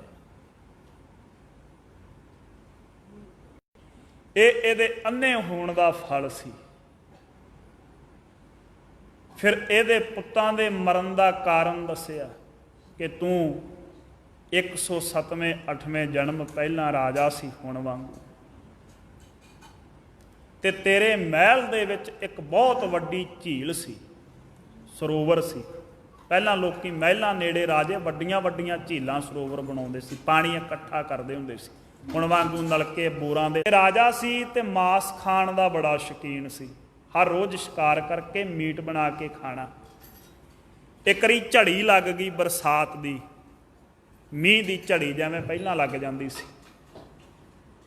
ਲੰਮਾ ਸਮਾਂ ਕਈ ਦਿਨ ਮੀਂਹ ਪੈਣੋਂ ਹੀ ਨਾ ਹਟਣਾ। ਕਈ ਦਿਨ ਮੀਂਹ ਪੈਣੋਂ ਨਾ ਹਟਿਆ, ਪਰ ਇਹਦੀ ਜ਼ਬਾਨ ਨੂੰ ਚਸਕਾ ਸੀ। ਜਦੋਂ ਰਸੋਈਏ ਨੇ ਲਿਆ ਕੇ ਭੋਜਨ ਰੱਖਿਆ ਤੇ ਇਹਨੇ ਲੱਤ ਮਾਰੀ, ਕਹਿੰਦਾ ਮੈਂ ਬਿਨਾਂ ਮੀਟ ਤੋਂ ਰੋਟੀ ਨਹੀਂ ਖਾਣੀ, ਮੇਰੇ ਲਈ ਭੋਜਨ ਦੇ ਵਿੱਚ ਮਾਸ ਭੁੰਨ ਕੇ ਲਿਆ। ਉਹਦੀ ਹੋਰ ਤੇ ਕੋਈ ਵਾਹ ਪੇਸ਼ ਨਾ ਗਈ। ਹੁਣ ਰਾਜੇ ਦਾ ਹੁਕਮ ਕੌਣ ਮੋੜੇ? ਉਹਨੇ ਝੀਲ ਦੇ ਵਿੱਚੋਂ ਹੰਸ ਦਾ ਇੱਕ ਬੱਚਾ ਪਕੜਿਆ, ਉਹਨੂੰ ਭੁੰਨ ਕੇ ਮਾਸ ਬਣਾ ਕੇ ਦੀ ਥਾਲੀ ਵਿੱਚ ਲਿਆ ਕੇ ਪੇਸ਼ ਕੀਤਾ। ਇਹਨੇ ਖਾਧਾ, ਬੜਾ ਸਵਾਦ ਲੱਗਾ। ਇਹ ਕਹਿੰਦਾ ਹੋਰ ਲਿਆ। ਹਰ ਰੋਜ਼ ਦੀ ਕਿਰਿਆ ਬਣ ਗਈ, ਜਿੰਨੇ ਤੇ ਤੈਨੂੰ ਸਾਡੀ ਪੀੜਾ ਦਾ ਪਤਾ ਲੱਗੇ। ਕ੍ਰਿਸ਼ਨ ਭਗਵਾਨ ਕਹਿਣ ਲੱਗੇ ਤੇਰੇ 100 ਪੁੱਤਰ ਦੇ ਮਰਨ ਦਾ ਕਾਰਨ ਇਹ ਹੈ, ਤੇਰੀ ਕਰਤੂਤ, ਤੇਰਾ ਕਰਮ। ਸੋ ਗਰੀਬ ਨਵਾਜ ਕੱਤਕ ਦੇ ਮਹੀਨੇ ਦੇ ਰਾਹੀਂ ਕਰਮਾਂ ਨੂੰ ਪਵਿੱਤਰ ਤੇ ਉਚੇਰਾ ਰੱਖਣ ਦੀ ਪ੍ਰੇਰਨਾ ਦਿੰਦੇ ਆ, ਕਿਉਂਕਿ ਹੇ ਜੀਵ, ਇਹ ਦੁੱਖ ਤੇ ਸੁੱਖ ਤੇਰੇ ਕਰਮਾਂ ਦੇ ਆ। ਜੇ ਤੂੰ ਚੰਗੇ ਤੇ ਸੁੱਖ ਫਲ ਪ੍ਰਾਪਤ ਹੋਊਗਾ, ਜੇ ਤੂੰ ਮਾੜੇ ਕਰਮ ਕਮਾਏਗਾ ਤੇ ਦੁੱਖ ਫਲ ਪ੍ਰਾਪਤ ਹੋਊਗਾ। ਦੁਖੀ ਸੁਖੀ ਨਰ ਜਗਤ ਮੈਂ, ਵਿਦਵਾਨਾਂ ਦਾ ਬੋਲ ਹੈ। ਕਰਮ ਕਰੈ ਜੇ ਕੋਏ, ਦੁੱਖ ਤੇ ਸੁਖ ਇਸ ਧਰਮ ਕਰੇ ਜੇ ਕੋਏ। ਦੁੱਖ ਤੇ ਸੁੱਖ ਮਨੁੱਖ ਨੂੰ ਇਸ ਸੰਸਾਰ ਵਿੱਚ ਪ੍ਰਾਪਤ ਹੁੰਦਾ ਹੈ। ਕਰੂਗਾ ਤੇ ਉਹਦੇ ਦੁੱਖ ਵੀ ਦੂਰ ਹੋਣਗੇ ਕਰਤੂਤ ਦੇ ਨਾਲ ਹੀ, ਹੋਣਗੇ ਕਰਮਾਂ ਦੇ ਨਾਲ ਹੀ, ਬਿਨਾਂ ਕਰਮਾਂ ਤੋਂ ਨਹੀਂ ਹੋ ਸਕਦਾ। ਸੋ ਗਰੀਬ ਨਵਾਜ ਸੱਚੇ ਪਾਤਸ਼ਾਹ ਕੱਤਕ ਮਹੀਨੇ ਵਿੱਚ ਫਰਮਾਉਂਦੇ ਆ ਜੀ, ਪਰਮੇਸ਼ਰ ਤੇ ਭੁੱਲਿਆ ਹੋਇਆ ਆਪਣਾ ਸਭੇ ਰੋਗ, ਕਿ ਕੱਤਕ ਕਰਮ ਕਮਾਵਨੇ ਦੋਸ ਨ ਕਾਹੂ ਜੋਗ। ਮਹਾਰਾਜ ਕਹਿੰਦੇ ਕੱਤੇ ਦੇ ਮਹੀਨੇ ਦੁਬਾਰਾ ਸੁਣੋ ਸ਼ੁਭ ਉਪਦੇਸ਼। हे ਗੁਰੂ ਕੇ ਸਿੱਖੋ, हे ਸੰਗਤ ਜੀ, ਆਪੋ ਆਪਣੇ ਕਮਾਏ ਹੋਏ ਕਰਮਾਂ ਦਾ ਫਲ ਮਨੁੱਖ ਭੁਗਤਦਾ ਇਸ ਸੰਸਾਰ ਵਿੱਚ। ਇਸ ਕਰਕੇ ਕਿਸੇ ਨੂੰ ਵੀ ਦੋਸ਼ ਦੇਣਾ, ਕਿਸੇ ਦੇ ਮੱਥੇ ਗੱਲ ਮੜਨੀ ਵੀ ਮੈਂ ਕਿਸੇ ਕਰਕੇ ਦੁਖੀ ਹਾਂ, ਮੈਂ ਫਲਾਣੇ ਮਨੁੱਖ ਕਰਕੇ ਦੁਖੀ ਹਾਂ, ਜਾਂ ਫਲਾਣੇ ਮਨੁੱਖ ਨੇ ਮੈਨੂੰ ਕੁਝ ਕਰਤਾ, ਕੋਈ ਨਹੀਂ ਕਿਸੇ ਵਾਸਤੇ। ਨਾ ਕੋਈ ਕਿਸੇ ਨੂੰ ਸੁੱਖ ਦੇ ਸਕਦਾ ਤੇ ਨਾ ਕੋਈ ਕਿਸੇ ਨੂੰ ਦੁੱਖ ਦੇ ਸਕਦਾ ਹੈ। ਬਿਨ ਭੋਗਾ ਭੁਗਤੈ ਨਹੀਂ, ਕਰਮ ਗਤੀ ਬਲਵਾਨ। ਵਿਦਵਾਨ ਕਹਿੰਦੇ ਭੋਗੇ ਤੋਂ ਬਿਨਾ ਪੂਰੀ ਨਹੀਂ ਹੁੰਦੀ ਕਰਮਾਂ ਦੀ ਗਤੀ। ਕਿਸੇ ਨੂੰ ਇਸ ਜਨਮ ਵਿੱਚ ਭੁਗਤਣਾ ਪੈਂਦਾ ਹੈ, ਸਮਾਂ ਤਬਦੀਲ ਹੋ ਸਕਦਾ ਹੈ, ਪਰ ਭੁਗਤੇ ਬਿਨਾ ਛੁੱਟ ਨਹੀਂ ਸਕਦਾ। ਅੱਜ ਨਹੀਂ ਤੇ ਕੱਲ੍ਹ ਆਪਣੇ ਕੀਤੇ ਕਰਮ ਦਾ ਫਲ ਤਾਂ ਮਨੁੱਖ ਨੂੰ ਭੁਗਤਣਾ ਹੀ ਪੈਣਾ। ਇਸ ਕਰਕੇ ਕਿਸੇ ਨੂੰ ਦੋਸ਼ ਨਾ ਦੇ, ਕਿਸੇ ਨੂੰ ਜ਼ਿੰਮੇਵਾਰ ਨਾ ਮੰਨ। ਜੇ ਤੂੰ ਦੁਖੀ ਹੈ ਤੇ ਉਹਦਾ ਜ਼ਿੰਮੇਵਾਰ ਤੂੰ ਖੁਦ ਆ, ਜੇ ਤੂੰ ਸੁਖੀ ਹੈ ਤੇ ਉਹਦਾ ਵੀ ਜ਼ਿੰਮੇਵਾਰ ਤੂੰ ਆਪ ਹੀ ਆ। ਕਿਤੇ ਨਾ ਕਿਤੇ ਕੋਈ ਐਸਾ ਕੰਮ ਕਮਾਇਆ ਕਿ ਤੂੰ ਸੁਖੀ ਹੈ। ਪਰਮੇਸ਼ਰ ਤੇ ਭੁੱਲਿਆ ਵਿਆਪਨ ਸਭੇ ਰੋਗ, ਤੇ ਗਰੀਬ ਕਿਰਤ ਕਰੀਏ ਪ੍ਰਾਪਤ ਹੋਵੇ। ਕਿਹੜੇ ਕਰਮ ਵਿੱਚੋਂ ਸੁੱਖ ਮਿਲਦਾ ਤੇ ਕਿਹੜੇ ਕਰਮ ਵਿੱਚੋਂ ਦੁੱਖ ਮਿਲਦਾ। ਮਹਾਰਾਜ ਕਹਿੰਦੇ ਜੇ ਤੇ ਸੁੱਖ ਵੀ ਰੋਗ ਦਾ ਰੂਪ ਧਾਰਨ ਕਰ ਜਾਂਦਾ ਨਾ ਹੋਈ। ਜੇ ਪਰਮੇਸ਼ਰ ਭੁੱਲ ਗਿਆ ਤੇ ਸੁੱਖ ਵੀ ਰੋਗ ਬਣ ਗਿਆ। ਜੇ ਵਾਹਿਗੁਰੂ ਚੇਤੇ ਆ ਤੇ ਦੁੱਖ ਵੀ ਰੋਗ ਵੀ ਸੁੱਖ ਹੋ ਜਾਂਦਾ ਹੈ। ਮਹਾਰਾਜ ਕਹਿੰਦੇ ਧੰਨ ਹੈ ਉਹ ਰੋਗ ਸੁੱਖ ਰੂਪ ਹੈ ਜਿਹੜੇ ਰੋਗਾਂ ਕਰਕੇ ਵਾਹਿਗੁਰੂ ਚੇਤੇ ਆ ਜਾਵੇ ਕਿਸੇ ਨੂੰ, ਪਰਮੇਸ਼ਰ ਚੇਤੇ ਆ ਜਾਵੇ ਕਿਸੇ ਨੂੰ। ਪ੍ਰੇਮੇ ਕੋੜੀ ਨੂੰ ਕੋੜ ਨਾ ਹੁੰਦਾ ਤੇ ਗਰੀਬ ਨਵਾਜ ਦੀ ਸ਼ਰਨ ਨਾ ਆਉਂਦਾ। ਤੇ ਜੇ ਗਰੀਬ ਨਵਾਜ ਦੀ ਸ਼ਰਨ ਨਾ ਆਉਂਦਾ ਤੇ ਉਹਦਾ ਨਾਮ ਹੀ ਅਮਰ ਨਹੀਂ ਸੀ ਹੋਣਾ। ਕਈ ਵਾਰੀ ਦੁੱਖ ਵੀ ਕਈ ਵਾਰੀ ਰੋਗ ਵੀ ਸੁੱਖ ਦਾ ਰੂਪ ਧਾਰਨ ਕਰ ਜਾਂਦੇ ਆ। ਜਿੱਥੇ ਪਰਮੇਸ਼ਰ ਚੇਤੇ ਆਉਂਦਾ ਉੱਥੇ ਦੁੱਖ ਵੀ ਸੁੱਖ ਵਿੱਚ ਤਬਦੀਲ ਹੋ ਜਾਂਦੇ ਆ। ਤੇ ਕਈ ਵਾਰੀ ਸੁੱਖ ਵੀ ਦੁੱਖ ਦਾ ਰੂਪ ਧਾਰਨ ਕਰ ਜਾਂਦੇ। ਜਿੱਥੇ ਪਰਮੇਸ਼ਰ ਭੁੱਲ ਜਾਂਦਾ ਉੱਥੇ ਸੁੱਖ ਵੀ ਦੁੱਖ ਦੇਣ ਲੱਗ ਜਾਂਦੇ ਮਨੁੱਖ ਨੂੰ। ਕਈ ਮਨੁੱਖਾਂ ਕੋਲੇ ਦੁਨਿਆਵੀ ਸੁੱਖ ਬੜੇ ਬੜੇ ਹੁੰਦੇ ਆ ਜੀ। ਵੱਡੇ ਵੱਡੇ ਮਹਿਲ ਖੜੇ ਕੀਤੇ ਹੁੰਦੇ ਆ, ਗੱਡੀਆਂ ਹੁੰਦੀਆਂ, ਬੈਂਕ ਬੈਲੈਂਸ ਧਨ ਨਾਲ ਭਰਿਆ ਪਿਆ ਹੁੰਦਾ ਖਜ਼ਾਨਾ, ਪਰ ਰਾਤ ਨੂੰ 1 ਮਿੰਟ ਵੀ ਨੀਂਦ ਚੈਨ ਦੀ ਨਹੀਂ ਆਉਂਦੀ। ਸੁੱਖ ਨਸੀਬ ਨਹੀਂ ਹੁੰਦਾ। ਕੋਈ ਪਦਾਰਥ ਨਹੀਂ ਸੁੱਖ ਦੇ ਸਕਦਾ ਮਨੁੱਖ ਨੂੰ। ਸੁੱਖ ਕਰਮ ਦੇ ਸਕਦਾ, ਸੁੱਖ ਵਾਹਿਗੁਰੂ ਦਾ ਸਿਮਰਨ ਦੇ ਸਕਦਾ ਹੈ। ਕੋਈ ਪਦਾਰਥ ਮਨੁੱਖ ਦਾ ਦੁੱਖ ਦੂਰ ਨਹੀਂ ਕਰ ਸਕਦਾ, ਪਰਮੇਸ਼ਰ ਦਾ ਸਿਮਰਨ ਦੁੱਖ ਦੂਰ ਕਰ ਸਕਦਾ ਹੈ। ਮਹਾਰਾਜ ਸੱਚੇ ਪਾਤਸ਼ਾਹ ਬਖਸ਼ਿਸ਼ ਕਰਦੇ ਸੰਤ ਜਨਾ ਮਿਲ ਹਰ ਜਸ ਗਾਇਓ, ਕੋਟ ਜਨਮ ਕੇ ਦੁੱਖ ਗਵਾਇਓ। ਮਹਾਰਾਜ ਕਹਿੰਦੇ ਇੱਕ ਅੱਧੇ ਜਨਮ ਦਾ ਨਹੀਂ, ਕਰੋੜਾਂ ਕਰੋੜਾਂ ਜਨਮਾਂ ਦੇ ਦੁੱਖ ਉਹਨਾਂ ਸੰਤਾਂ ਮਹਾਤਮਾਵਾਂ ਨੇ ਦੂਰ ਕਰ ਲਏ ਜਿਨ੍ਹਾਂ ਨੇ ਮਿਲ ਕੇ ਪਰਮੇਸ਼ਰ ਦਾ ਨਾਮ ਜਪਿਆ ਜਿਵੇਂ ਆਪਾਂ ਮਿਲ ਕੇ ਬੈਠੇ ਹਾਂ। ਜਿਨ੍ਹਾਂ ਨੇ ਇਉਂ ਜੁੜ ਕੇ ਪਰਮੇਸ਼ਰ ਦਾ ਨਾਮ ਜਪਿਆ, ਕਰੋੜਾਂ ਕਰੋੜਾਂ ਜਨਮਾਂ ਦੇ ਦੁੱਖ ਉਹਨਾਂ ਦੇ ਦੂਰ ਹੋ ਜਾਂਦੇ ਆ। ਇਸ ਕਰਕੇ ਮਹਾਰਾਜ ਕਹਿੰਦੇ ਜੇ ਭੁੱਲ ਗਏ ਆ ਤੇ ਦੁੱਖ ਅਵਸ਼ ਆਏਗਾ। ਜੇ ਚੇਤੇ ਵਿੱਚ ਹੈ ਤੇ ਆਇਆ ਹੋਇਆ ਦੁੱਖ ਵੀ ਦੂਰ ਹੋ ਜਾਂਦਾ ਹੈ। ਇਸ ਕਰਕੇ ਪਰਮੇਸ਼ਰ ਨੂੰ ਭੁੱਲਿਆ ਸਾਰੇ ਰੋਗ ਸਾਰੇ ਦੁੱਖ ਚਿੰਬੜ ਜਾਂਦੇ ਆ ਜੀ। ਵੇ ਮੁਖ ਹੋਏ ਰਾਮ ਤੇ ਲੱਗਣ ਜਨਮ ਵੇ ਜੋਗ। ਜਿਹੜੇ ਬੇਮੁਖ ਹੋ ਗਏ ਪਰਮੇਸ਼ਰ ਤੋਂ, ਮੂੰਹ ਜਿਨ੍ਹਾਂ ਨੇ ਪਰੇ ਕਰ ਲਿਆ ਫੇਰ ਲਿਆ ਹੈ, ਉਹਨਾਂ ਨੂੰ ਜਨਮਾਂ ਜਨਮਾਂ ਦਾ ਵਿਛੋੜਾ ਪੈ ਜਾਂਦਾ ਹੈ ਵਾਹਿਗੁਰੂ ਨਾਲੋਂ ਵੀ ਤੇ ਸੁੱਖਾਂ ਨਾਲੋਂ ਵੀ। ਕਈ ਜਨਮ ਹੀ ਉਹ ਦਰਿਦਰਤਾਈ ਵਿੱਚ ਹੀ ਗਵਾ ਦਿੰਦੇ ਆ। ਕਈ ਜਨਮ ਉਹਨਾਂ ਦੇ ਦੁੱਖਾਂ ਵਿੱਚ ਰਿੜਕਦਿਆਂ ਹੀ ਨਿਕਲ ਜਾਂਦੇ ਹਨ। ਖਿੰਨ ਮਹਿ ਕੌੜੇ ਹੋਏ ਗਏ ਜਿਤੜੇ ਮਾਇਆ ਭੋਗ। ਜਿਨ੍ਹਾਂ ਨੇ ਭਾਈ ਵਿਸਾਰਤਾ ਹੈ ਵਾਹਿਗੁਰੂ ਦੇ ਤਾਈਂ ਇੱਕ ਖਿੰਨ ਮਾਤਰ ਦੇ ਵਿੱਚ, ਉਹਨਾਂ ਵਾਸਤੇ ਮਾਇਆ ਦੇ ਸਾਰੇ ਭੋਗ ਕੌੜੇ ਹੋ ਜਾਂਦੇ ਆ। ਜਿਹੜੇ ਮਿੱਠੇ ਲੱਗਦੇ ਸੀ, ਮਿੱਠਾ ਕਰਕੇ ਖਾਇਆ ਪਿਆਰੇ, ਕੌੜਾ ਉਪਜਿਆ ਸਾਧ। ਕਈ ਵਾਰੀ ਕੋਈ ਵਸਤੂ ਮਿੱਠੀ ਕਰਕੇ ਖਾਵੇ ਤੇ ਉਹਦਾ ਸਵਾਦ ਕੌੜਾ ਹੋ ਜਾਂਦਾ ਫਿਰ ਬਾਅਦ ਦੇ ਵਿੱਚ। ਰੱਬ ਨਾ ਕਰੇ ਕਈਆਂ ਜੀਵਾਂ ਨੂੰ ਆ ਸ਼ੂਗਰ ਹੋ ਜਾਂਦੀ ਹੈ, ਚਾਹੁੰਦਿਆਂ ਹੋਇਆਂ ਵੀ ਮਿੱਠਾ ਜ਼ਹਿਰ ਹੋ ਜਾਂਦਾ ਜੀ ਉਹਨਾਂ ਵਾਸਤੇ। ਨਹੀਂ ਖਾ ਸਕਦੇ, ਚਾਹੁਣ ਫਿਰ ਵੀ ਨਹੀਂ ਖਾ ਸਕਦੇ। ਸੋ ਮਹਾਰਾਜ ਕਹਿੰਦੇ ਜੇ ਵਾਹਿਗੁਰੂ ਭੁੱਲ ਗਿਆ ਤੇ ਸਮਝ ਲਓ ਇਹ ਮਾਇਆ ਦੇ ਜਿਹੜੇ ਭੋਗ ਹੈ ਇਹ ਵੀ ਦੁਖੀ ਕਰਨਗੇ ਇੱਕ ਨਾ ਇੱਕ ਦਿਨ। ਇਹ ਸਾਰੇ ਦੇ ਸਾਰੇ ਮੂੰਹ ਵੱਟ ਲੈਂਦੇ ਮਨੁੱਖ ਪਾਸ ਹੁੰਦਿਆਂ ਵੀ ਇਹਨਾਂ ਨੂੰ ਭੋਗਣ ਦਾ ਅਧਿਕਾਰ ਹੀ ਨਹੀਂ ਰਹਿੰਦਾ। ਐਸੀ ਮੱਤ ਮਾਰੀ ਜਾਂਦੀ ਹੈ ਮਨੁੱਖ ਦੀ। ਸੋ ਜਿਹੜੇ ਵਾਹਿਗੁਰੂ ਨੂੰ ਭੁਲਾ ਦਿੰਦੇ ਆ ਜੀ, ਉਹਨਾਂ ਵਾਸਤੇ ਮਿੱਠਾ ਵੀ ਸਵਾਦ ਜਿਹੜਾ ਕੌੜਾ ਹੋ ਜਾਂਦਾ ਹੈ। ਇਹ ਜਿਹੜੇ ਮਾਇਆ ਦੇ ਪਦਾਰਥ ਹੈ ਸੁੱਖ ਦੇਣ ਵਾਲੇ, ਇਹ ਵੀ ਮਨੁੱਖ ਨੂੰ ਦੁਖੀ ਹੋ ਕੇ ਪਰੇਸ਼ਾਨ ਕਰਦੇ ਹਨ।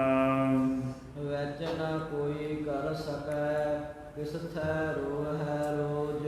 ਫਿਰ ਉਸ ਤੋਂ ਬਾਅਦ ਮਨੁੱਖ ਕਰ ਵੀ ਕੀ ਸਕਦਾ? ਕੋਈ ਵਿਚੋਲਗੀ ਵੀ ਨਹੀਂ ਕਰ ਸਕਦਾ ਇਸ ਦੇ ਪਾਪਾਂ ਦੀ, ਇਸ ਦੇ ਦੁਸ਼ਕਰਮਾਂ ਦੀ। ਕੋਈ ਬਖਸ਼ਾ ਵੀ ਨਹੀਂ ਸਕਦਾ। ਇੱਥੇ ਤੇ ਆਪਾਂ ਵਕੀਲ ਕਰ ਲੈਂਦੇ ਆ ਪੈਸੇ ਦੇ ਕੇ ਮਹਾਰਾਜ ਕਹਿੰਦੇ ਉੱਥੇ ਕੋਈ ਵਕੀਲਾਂ ਦੀ ਵਾਹ ਵੀ ਨਹੀਂ ਚੱਲਣੀ, ਵਿਚੋਲਿਆਂ ਦੀ ਵਾਹ ਵੀ ਨਹੀਂ ਚੱਲਣੀ, ਕਿਸੇ ਨੇ ਰਾਜੀਨਾਮਾ ਵੀ ਨਹੀਂ ਕਰਾ ਸਕਣਾ।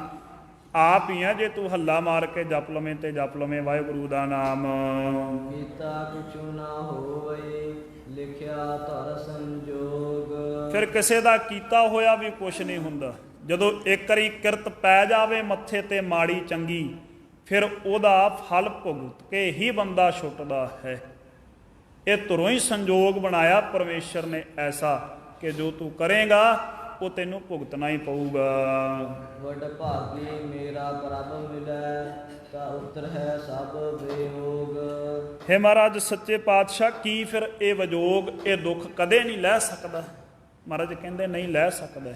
ਜੇ ਕਿਸੇ ਵੱਡਿਆਂ ਭਾਗਾਂ ਵਾਲੇ ਨੂੰ ਉਹ ਮੇਰਾ ਪ੍ਰਭੂ ਪਰਮੇਸ਼ਰ ਪ੍ਰਾਪਤ ਹੋ ਜਾਵੇ, ਕਿਸੇ ਵਡਭਾਗੀ ਨੂੰ, ਤੇ ਉਹਦੇ ਤੇ ਮਿਹਰ ਹੋ ਸਕਦੀ ਹੈ। ਜਿਵੇਂ ਕਾਰੂ ਬਾਦਸ਼ਾਹ ਨੂੰ ਗਰੀਬ ਨਵਾਜ ਗੁਰੂ ਨਾਨਕ ਦੇਵ ਸਾਹਿਬ ਦਾ ਮਿਲਾਪ ਹੋਇਆ ਸੀ ਨਾ, ਇਹਨੂੰ ਧਨ ਦੀ ਇੰਨੀ ਜ਼ਿਆਦੀ ਭੁੱਖ, ਪਾਗਲ ਹੋ ਗਿਆ ਸੀ ਧਨ ਕਮਾਉਣ ਦੇ ਚੱਕਰ 'ਚ, ਇੱਥੋਂ ਤੱਕ ਕਿ ਆਪਣੀ ਧੀ, ਆਪਣੀ ਪੁੱਤਰੀ ਇਸ ਨੇ ਬਾਜ਼ਾਰ ਵਿੱਚ ਉਤਾਰ ਦਿੱਤੀ ਸੀ ਵੀ ਜੇ ਕੋਈ ਇੱਕ ਸੋਨੇ ਦੀ ਮੋਹਰ ਮੈਨੂੰ ਦੇ ਕੇ ਲੈ ਜਾਵੇ ਤੇ ਮੇਰੀ ਪੁੱਤਰੀ ਨੂੰ ਲਿਜਾ ਸਕਦਾ ਹੈ। ਇੰਨਾ ਧਨ ਦਾ ਲਾਲਚੀ ਹੋ ਗਿਆ ਸੀ। 40 ਗੰਜ ਧਨ ਇਸ ਨੇ ਜੋੜ ਲਿਆ ਸੀ। ਕਿਸੇ ਪਾਸ ਕੋਈ ਧਨ ਨਹੀਂ ਸੀ ਛੱਡਿਆ। ਆਪਣੇ ਦੇਸ਼ ਦੀਆਂ ਕਬਰਾਂ ਪੁੱਟ ਕੇ ਵੀ ਸੋਨੇ ਦੀਆਂ ਮੋਹਰਾਂ ਕੱਢ ਲਈਆਂ। ਉਦੋਂ ਰਿਵਾਜ ਹੁੰਦਾ ਸੀ ਵੀ ਸੋਨੇ ਦਾ ਸਿੱਕਾ ਮੂੰਹ ਵਿੱਚ ਪਾ ਕੇ ਦਫਨਾਇਆ ਜਾਂਦਾ ਸੀ ਮ੍ਰਿਤਕਾਂ ਨੂੰ, ਮੁਰਦਿਆਂ ਨੂੰ। ਉਹ ਵੀ ਇਸ ਨੇ ਕੱਢ ਲਈਆਂ ਧਨ ਦੀ ਭੁੱਖ ਦੇ ਵਿੱਚ। ਫਿਰ ਗੁਰੂ ਨਾਨਕ ਦੇਵ ਸਾਹਿਬ ਸੱਚੇ ਪਾਤਸ਼ਾਹ ਪਹੁੰਚੇ ਇਹਦੇ ਦਰਬਾਰ ਨੂੰ। ਸਾਹਮਣੇ ਸੱਚੇ ਪਾਤਸ਼ਾਹ ਠੀਕਰੀਆਂ ਚੁਣਨ ਲੱਗ ਪਏ ਬੈਠ ਕੇ। ਇਹਦੇ ਦਰਬਾਰੀਆਂ ਨੇ ਪੁੱਛਿਆ, ਕਹਿੰਦੇ ਮਹਾਤਮਾ ਜੀ ਭੇਖ ਤੋਂ ਸੋਹਣੇ ਸਾਧੂ ਲੱਗਦੇ ਹੋ, ਦੂਰ ਅੰਦੇਸ਼ ਵਿਦਵਾਨ ਪੜ੍ਹੇ ਲਿਖੇ, ਤੇ ਇਹ ਕੀ ਕਿਰਤ ਕਰਦੇ ਹੋ? ਮਹਾਰਾਜ ਕਹਿੰਦੇ ਠੀਕਰੀਆਂ ਚੁਣਦੇ ਆ, ਦਰਗਾਹ 'ਚ ਜਾ ਕੇ ਚਲਾਵਾਂਗੇ। ਕਹਿੰਦੇ ਮਹਾਰਾਜ ਇਹ ਤਾਂ ਇੱਥੇ ਹੀ ਨਹੀਂ ਚੱਲਦੀਆਂ, ਦਰਗਾਹ 'ਚ ਕਿਵੇਂ ਚੱਲਣਗੀਆਂ? ਕਹਿੰਦੇ ਨਹੀਂ ਚੱਲਣਗੀਆਂ। ਕਹਿੰਦੇ ਸਾਡੇ ਮੰਨਣ 'ਚ ਨਹੀਂ ਆਉਂਦਾ। ਮਹਾਰਾਜ ਕਹਿੰਦੇ ਆਪਦੇ ਰਾਜੇ ਨੂੰ ਪੁੱਛੋ, ਉਹ ਦੱਸੂਗਾ। ਜਦੋਂ ਇਹਦੇ ਅਹਿਲਕਾਰ ਇਹਦੇ ਪਾਸ ਪਹੁੰਚੇ, ਕਾਰੂ ਬਾਦਸ਼ਾਹ ਦੇ ਜਾ ਕੇ ਸਵਾਲ ਕੀਤਾ, ਬਾਦਸ਼ਾਹ ਬਾਹਰ ਇੱਕ ਸਾਧੂ ਹੈ, ਉਹ ਕਹਿੰਦਾ ਵੀ ਦਰਗਾਹ ਵਿੱਚ ਠੀਕਰੀਆਂ ਚੱਲਦੀਆਂ। ਇਹ ਹੱਸਿਆ ਸੁਣ ਕੇ ਗੱਲ, ਕਹਿੰਦਾ ਦਰਗਾਹ ਵਿੱਚ ਤੇ ਆਹ ਧਨ ਨਹੀਂ ਚੱਲਦਾ ਜਿਹੜਾ ਇਸ ਲੋਕ ਵਿੱਚ ਚੱਲਦਾ, ਠੀਕਰੀਆਂ ਕਿਵੇਂ ਚੱਲ ਜਾਣਗੀਆਂ? ਕਹਿੰਦੇ ਪਤਾ ਨਹੀਂ, ਉਹਨੇ ਇਹ ਕਿਹਾ ਵੀ ਤੁਹਾਡੇ ਰਾਜੇ ਨੂੰ ਪਤਾ ਹੈ ਸਾਰਾ, ਉਹਨੂੰ ਪੁੱਛ ਲਓ। ਕਹਿੰਦਾ ਚਲੋ ਫਿਰ ਆਪਾਂ ਮਿਲ ਕੇ ਦਰਸ਼ਨ ਕਰੀਏ। ਗੁਰੂ ਨਾਨਕ ਦੇਵ ਸਾਹਿਬ ਦੇ ਪਾਸ ਆਇਆ, ਆ ਕੇ ਪੁੱਛਿਆ, ਕਹਿੰਦਾ ਮਹਾਤਮਾ ਜੀ ਐਡਾ ਸੋਹਣਾ ਭੇਸ, ਐਡਾ ਸੋਹਣਾ ਸੁੰਦਰ ਸਰੂਪ ਚਿਹਰਾ, ਇਹ ਤੇ ਲੱਗਦਾ ਨਹੀਂ ਵੀ ਤੁਹਾਡੀ ਮੱਤ ਵਿੱਚ ਕੋਈ ਫਰਕ ਹੋਵੇ, ਪਰ ਫਿਰ ਵੀ ਐਸਾ ਕੌਤਕ, ਐਸੀ ਕਿਰਤ ਕਿਉਂ ਕਰਦੇ ਹੋ? ਜਿਹੜੀ ਚੀਜ਼ ਇਸ ਸੰਸਾਰ ਵਿੱਚ ਨਹੀਂ ਚੱਲਣੀ ਉਹ ਦਰਗਾਹ ਵਿੱਚ ਕਿਵੇਂ ਚੱਲੂਗੀ? ਦਰਗਾਹ ਵਿੱਚ ਤੇ ਮੇਰਾ ਜੋੜਿਆ ਧਨ ਵੀ ਨਹੀਂ ਚੱਲਣਾ। ਮਹਾਰਾਜ ਕਹਿੰਦੇ ਇਸ ਗੱਲ ਦੀ ਸਮਝ ਹੈ ਕਿ ਤੇਰਾ ਜੋੜਿਆ ਧਨ ਵੀ ਦਰਗਾਹ ਵਿੱਚ ਨਹੀਂ ਚੱਲਣਾ? ਕਹਿੰਦਾ ਮਹਾਰਾਜ ਬਿਲਕੁਲ ਹੈ ਜੀ। ਤੇ ਮਹਾਰਾਜ ਕਹਿੰਦੇ ਫਿਰ ਜੋ ਚੱਲਣਾ ਹੀ ਨਹੀਂ ਅੱਗੇ, ਉਹ ਜੋੜੀ ਕਿਉਂ ਬੈਠਾ? ਫਿਰ ਇਹ ਖੰਦੜੋ ਕੀ ਭੁੱਲ, ਤੁਮਾ ਦਿਸਮ ਸੋਹਣਾ, ਅੱਡ ਨਾਲ ਹਦੜੋ ਮੁੱਲ, ਨਾਨਕ ਸਾਥ ਨਾ ਜੁੱਲਈ ਮਾਇਆ। ਮਹਾਰਾਜ ਕਹਿੰਦੇ ਤੁਮਾ ਸੁਨਹਿਰੀ ਦਿਖਦਾ ਜ਼ਰੂਰ ਹੈ ਸੋਨੇ ਰੰਗਾ, ਪਰ ਸੋਨੇ ਤੋਂ ਅੱਧੇ ਮੁੱਲ ਦੇ ਵਿੱਚ ਵੀ ਕੋਈ ਖਰੀਦਦਾ ਨਹੀਂ ਉਹਨੂੰ। ਸੋਨੇ ਦੇ ਬਰਾਬਰ ਅੱਧੀ ਕੌਡੀ ਵੀ ਉਹਦਾ ਮੁੱਲ ਨਹੀਂ ਹੈ। ਇਉਂ ਹੀ ਇਹ ਮਾਇਆ ਦੇ ਪਦਾਰਥ ਤੈਨੂੰ ਸੁਹਾਵਣੇ ਤੇ ਲੱਗਦੇ ਆ, ਸੋਹਣੇ ਵੀ ਬੜੇ ਸੁੰਦਰ ਹੈ, ਗੱਡੀ ਮਹਿਲ ਘਰ ਬਾਰ, ਮਾੜਾ ਨਹੀਂ ਜੇ ਕੋਈ ਮਿਹਨਤ ਨਾਲ ਕਮਾਵੇ, ਚੰਗੀ ਗੱਲ ਹੈ। 10 ਨੋਹਾਂ ਦੀ ਕਿਰਤ ਨਾਲ ਕੋਈ ਭਲਾ ਹਵਾਈ ਜਹਾਜ਼ ਖਰੀਦ ਲਵੇ, ਉਹ ਵੀ ਪ੍ਰਵਾਨ ਹੈ, ਪਰ ਪਾਪ ਨਾ ਕਰੇ ਇਸ ਬਦਲੇ। ਮਹਾਰਾਜ ਕਹਿੰਦੇ ਲੱਗਦੇ ਆ ਸੁਹਾਵਣੇ, ਪਰ ਇਹ ਸੁਖਦਾਈ ਨਹੀਂ ਹਨ, ਇਹਨਾਂ ਨੇ ਨਾਲ ਨਹੀਂ ਜਾਣਾ। ਇਸ ਕਰਕੇ ਕੁਝ ਕੁ ਕਮਾਈ ਉਹ ਵੀ ਕਰ ਜਿਹੜੀ ਨਾਲ ਜਾਣੀ ਹੋਵੇ ਅੱਗੇ। ਇਹ ਵੀ ਰਸ ਭੋਗ, ਇਹ ਵੀ ਸੁੱਖ ਲੈ, ਪਰ ਕੁਝ ਨਾ ਕੁਝ ਉਹ ਵੀ ਕਮਾ ਜਿਹੜਾ ਉੱਥੇ ਨਹੀਂ ਚੱਲਣਾ, ਜਿਹੜਾ ਉੱਥੇ ਚੱਲਣਾ ਦਰਗਾਹ ਦੇ ਵਿੱਚ, ਉਹਦੀ ਵੀ ਕੁਝ ਨਾ ਕੁਝ ਕਮਾਈ ਕਰ। ਸੋ ਇਸ ਕਰਕੇ ਮਹਾਰਾਜ ਸੱਚੇ ਪਾਤਸ਼ਾਹ ਬਖਸ਼ਿਸ਼ ਕਰਦੇ, ਪਾਪ ਵੀ ਲੈ ਜਾਂਦੇ ਆ, ਇਹ ਦੁਸ਼ਕਰਮ ਵੀ ਛੁੱਟ ਜਾਂਦੇ ਆ। ਜਿਵੇਂ ਕਾਰੂ ਬਾਦਸ਼ਾਹ ਦੇ ਛੁੱਟ ਗਏ ਦਰਸ਼ਨ ਕਰਕੇ। ਜੇ ਕੋਈ ਐਸਾ ਸਾਧੂ ਮਹਾਤਮਾ, ਕੋਈ ਐਸਾ ਗੁਰੂ ਪੀਰ ਮਿਲ ਜਾਵੇ ਤੇ ਫਿਰ ਇਹਨਾਂ ਦੁੱਖਾਂ ਤੋਂ ਛੁਟਕਾਰਾ ਹੋ ਜਾਂਦਾ, ਸਾਰੇ ਵਿਯੋਗ ਉਤਰ ਜਾਂਦੇ ਆ। ਇਹਨੇ ਗੁਰੂ ਨਾਨਕ ਸਾਹਿਬ ਤੋਂ ਉਪਦੇਸ਼ ਲੈ ਕੇ ਫਿਰ ਸਾਰੀ ਮਾਇਆ ਗਰੀਬਾਂ ਵਿੱਚ, ਆਪਣੇ ਦੇਸ਼ ਦੇ ਲੋਕਾਂ ਵਿੱਚ ਵੰਡ ਦਿੱਤੀ ਸੀ। ਭੰਡਾਰੇ ਖੋਲ੍ਹ ਦਿੱਤੇ, ਲੰਗਰ ਲਾ ਦਿੱਤੇ। ਇਉਂ ਪੁੰਨ ਕਰਵਾ ਕੇ ਇਹਦਾ ਛੁਟਕਾਰਾ ਕਰਵਾਇਆ ਸੀ ਗੁਰੂ ਨਾਨਕ ਸਾਹਿਬ ਨੇ। ਇਉਂ ਜੇ ਕੋਈ ਪੂਰਨ ਪੁਰਸ਼ ਭੇਟ ਜਾਵੇ, ਮਿਲ ਜਾਵੇ, ਫਿਰ ਕਿਰਪਾ ਹੋ ਜਾਂਦੀ ਹੈ ਜੀ। ਨਾਨਕ ਕਉ ਪ੍ਰਭ ਰਾਖ ਲੇਹਿ, ਮੇਰੇ ਸਾਹਿਬ ਬੰਦੀ ਮੋਚ। ਮਹਾਰਾਜ ਸੱਚੇ ਪਾਤਸ਼ਾਹ ਕਿਵੇਂ ਮਿਲ ਸਕਦਾ ਪੂਰਨ ਗੁਰੂ ਜੀਵਨ ਦੇ ਵਿੱਚ? ਮਹਾਰਾਜ ਕਹਿੰਦੇ ਬੇਨਤੀ ਕਰਨੀ ਪੈਂਦੀ ਆ ਪਰਮੇਸ਼ਰ ਦੇ ਅੱਗੇ, ਹੱਥ ਜੋੜ ਕੇ, ਮਨੋਂ ਨੀਵਾਂ ਹੋ ਕੇ, ਮੱਤ ਉੱਚੀ ਰੱਖ ਕੇ, ਭਾਵਨਾ ਵਿੱਚ ਭਿੱਜ ਕੇ, ਨਿਰਛਲ ਹੋ ਕੇ, ਦਿਖਾਵੇ ਤੋਂ ਬਚ ਕੇ, ਐਨ ਮਨੋਂ ਸਾਵਧਾਨ ਹੋ ਕੇ ਅਰਦਾਸ ਕਰੇ ਵਾਹਿਗੁਰੂ ਦੇ ਚਰਨਾਂ ਵਿੱਚ ਕਿ ਹੇ ਵਾਹਿਗੁਰੂ ਕਿਰਪਾ ਕਰੋ, ਮੇਰੇ ਤੇ ਮਿਹਰ ਕਰੋ, ਮੇਰੀ ਰੱਖਿਆ ਕਰੋ। ਨਾਨਕ ਕਉ ਪ੍ਰਭ ਰਾਖ ਲੇਹਿ, ਮੇਰੀ ਰੱਖਿਆ ਕਰੋ। ਹੇ ਮੇਰੇ ਸਾਹਿਬ ਮਾਲਕ, ਤੁਸੀਂ ਬੰਦੀ ਮੋਚ, ਸਾਰੇ ਬੰਧਨਾਂ ਦੇ ਵਿੱਚੋਂ ਛੁਟਕਾਰਾ ਕਰਵਾ ਦਿੰਦੇ ਹੋ ਜੀ। ਲੱਖ ਕਰੋੜੀ ਬੰਧਨ ਪਰੈ ਹਰਿ ਕਾ ਨਾਮ ਜਪਤ ਨਿਸਤਰੈ। ਇੱਕ ਅੱਧਾ ਬੰਧਨ ਨਹੀਂ ਹੈ ਕੋਈ, ਲੱਖਾਂ ਕਰੋੜਾਂ ਦੀ ਗਿਣਤੀ ਦੇ ਬੰਧਨ ਹੈ, ਸਾਰੇ ਦੇ ਸਾਰੇ ਨਿਰਵਿਰਤ ਹੋ ਜਾਂਦੇ। ਜਿਵੇਂ ਧੰਨ ਧੰਨ ਸ੍ਰੀ ਗੁਰੂ ਹਰਗੋਬਿੰਦ ਸਾਹਿਬ ਸੱਚੇ ਪਾਤਸ਼ਾਹ ਨੇ ਮਿਹਰ ਕੀਤੀ, ਗਵਾਲੀਅਰ ਦੇ ਕਿਲੇ ਦੇ ਵਿੱਚੋਂ 52 ਰਾਜਿਆਂ ਨੂੰ ਰਿਹਾ ਕਰਵਾਇਆ। ਗੁਰੂ ਨਾਨਕ ਦੇਵ ਸਾਹਿਬ ਸੱਚੇ ਪਾਤਸ਼ਾਹ ਨੇ ਮਿਹਰ ਕੀਤੀ, ਬਾਬਰ ਦੀ ਜੇਲ੍ਹ ਵਿੱਚ ਗਏ, ਚੱਕੀ ਪੀਸ ਕੇ 1100 ਪਠਾਨ ਤੇ ਪਠਾਣੀਆਂ ਜਿਹੜੇ ਫੜ ਲਏ ਸੀ ਏਮਨਾਬਾਦ ਦੀ ਲੜਾਈ ਦੇ ਵਿੱਚ ਬਾਬਰ ਨੇ, ਉਹਨਾਂ ਨੂੰ ਸਾਰਿਆਂ ਨੂੰ ਮੁਕਤ ਕਰਵਾਇਆ ਸੀ ਗਰੀਬ ਨਵਾਜ ਗੁਰੂ ਨਾਨਕ ਸਾਹਿਬ ਨੇ। ਸੋ ਇਉਂ ਸੱਚੇ ਪਾਤਸ਼ਾਹ ਦੇ ਸਾਹਮਣੇ ਜੇ ਬੇਨਤੀ ਕਰੀਏ, ਇਸੇ ਤਰੀਕੇ ਸੱਚੇ ਪਾਤਸ਼ਾਹ ਸਾਰੇ ਬੰਧਨਾਂ ਚੋਂ ਮੁਕਤ ਕਰ ਦਿੰਦੇ, ਸਾਰੇ ਦੁੱਖਾਂ ਤੋਂ ਛੁਡਵਾ ਦਿੰਦੇ ਹਨ। ਕਤਿਕ ਹੋਵੇ ਸਾਧ ਸੰਗ, ਬਿਨਸਹਿ ਸਭੇ ਸੋਚ। ਸੋ ਗਰੀਬ ਨਵਾਜ ਸੱਚੇ ਪਾਤਸ਼ਾਹ ਕਹਿੰਦੇ ਜੇ ਕੱਤੇ ਦਾ ਮਹੀਨਾ ਕਿਸੇ ਪੂਰਨ ਪੁਰਸ਼ ਨਾਲ ਮਿਲ ਕੇ ਨਾਮ ਸਿਮਰਨ ਭਜਨ ਬੰਦਗੀ ਵਾਲੇ ਦੀ ਸੰਗਤ ਵਿੱਚ ਬਿਤਾਇਆ ਜਾਵੇ ਤਾਂ ਮਨੁੱਖ ਦੇ ਸਾਰੀ ਮਾੜੀ ਸੋਚ ਹੈ, ਜਿਹੜੀ ਮਾੜੀ ਕਰਵਾਉਣ ਦੀ ਭਾਵਨਾ ਜਿਹੜੀ, ਉਹ ਨਿਰਵਿਰਤ ਹੋ ਜਾਂਦੀ ਹੈ। ਇਹਦੀ ਸੋਚ ਹੀ ਪਵਿੱਤਰ ਹੋ ਜਾਂਦੀ ਹੈ, ਇਹਦੀ ਮੱਤ ਹੀ ਪਵਿੱਤਰ ਹੋ ਜਾਂਦੀ ਹੈ। ਸਿੱਖਾਂ ਦਾ ਮਨ ਨੀਵਾਂ, ਮੱਤ ਉੱਚੀ, ਮੱਤ ਉੱਚੀ ਹੋ ਜਾਂਦੀ ਹੈ। ਇਹਦੀ ਪਤਾ ਲੱਗ ਜਾਂਦਾ ਵੀ ਕਿਹੜਾ ਕਰਮ ਕਰਨਾ ਮੈਂ ਤੇ ਕਿਹੜਾ ਨਹੀਂ ਕਰਨਾ। ਪਤਾ ਲੱਗ ਜਾਂਦਾ ਕਿਹੜੇ ਕੰਮ ਦਾ ਫਲ ਮੈਨੂੰ ਦੁੱਖ ਪ੍ਰਾਪਤ ਹੋਊਗਾ ਤੇ ਕਿਹੜੇ ਕੰਮ ਦਾ ਫਲ ਮੈਨੂੰ ਸੁੱਖ ਪ੍ਰਾਪਤ ਹੋਊਗਾ। ਦੂਰਅੰਦੇਸ਼ੀ ਸੂਖਮ ਨਜ਼ਰ ਇਸ ਨੂੰ ਪ੍ਰਾਪਤ ਹੋ ਜਾਂਦੀ ਹੈ, ਪਰਖ ਵਾਲੀ।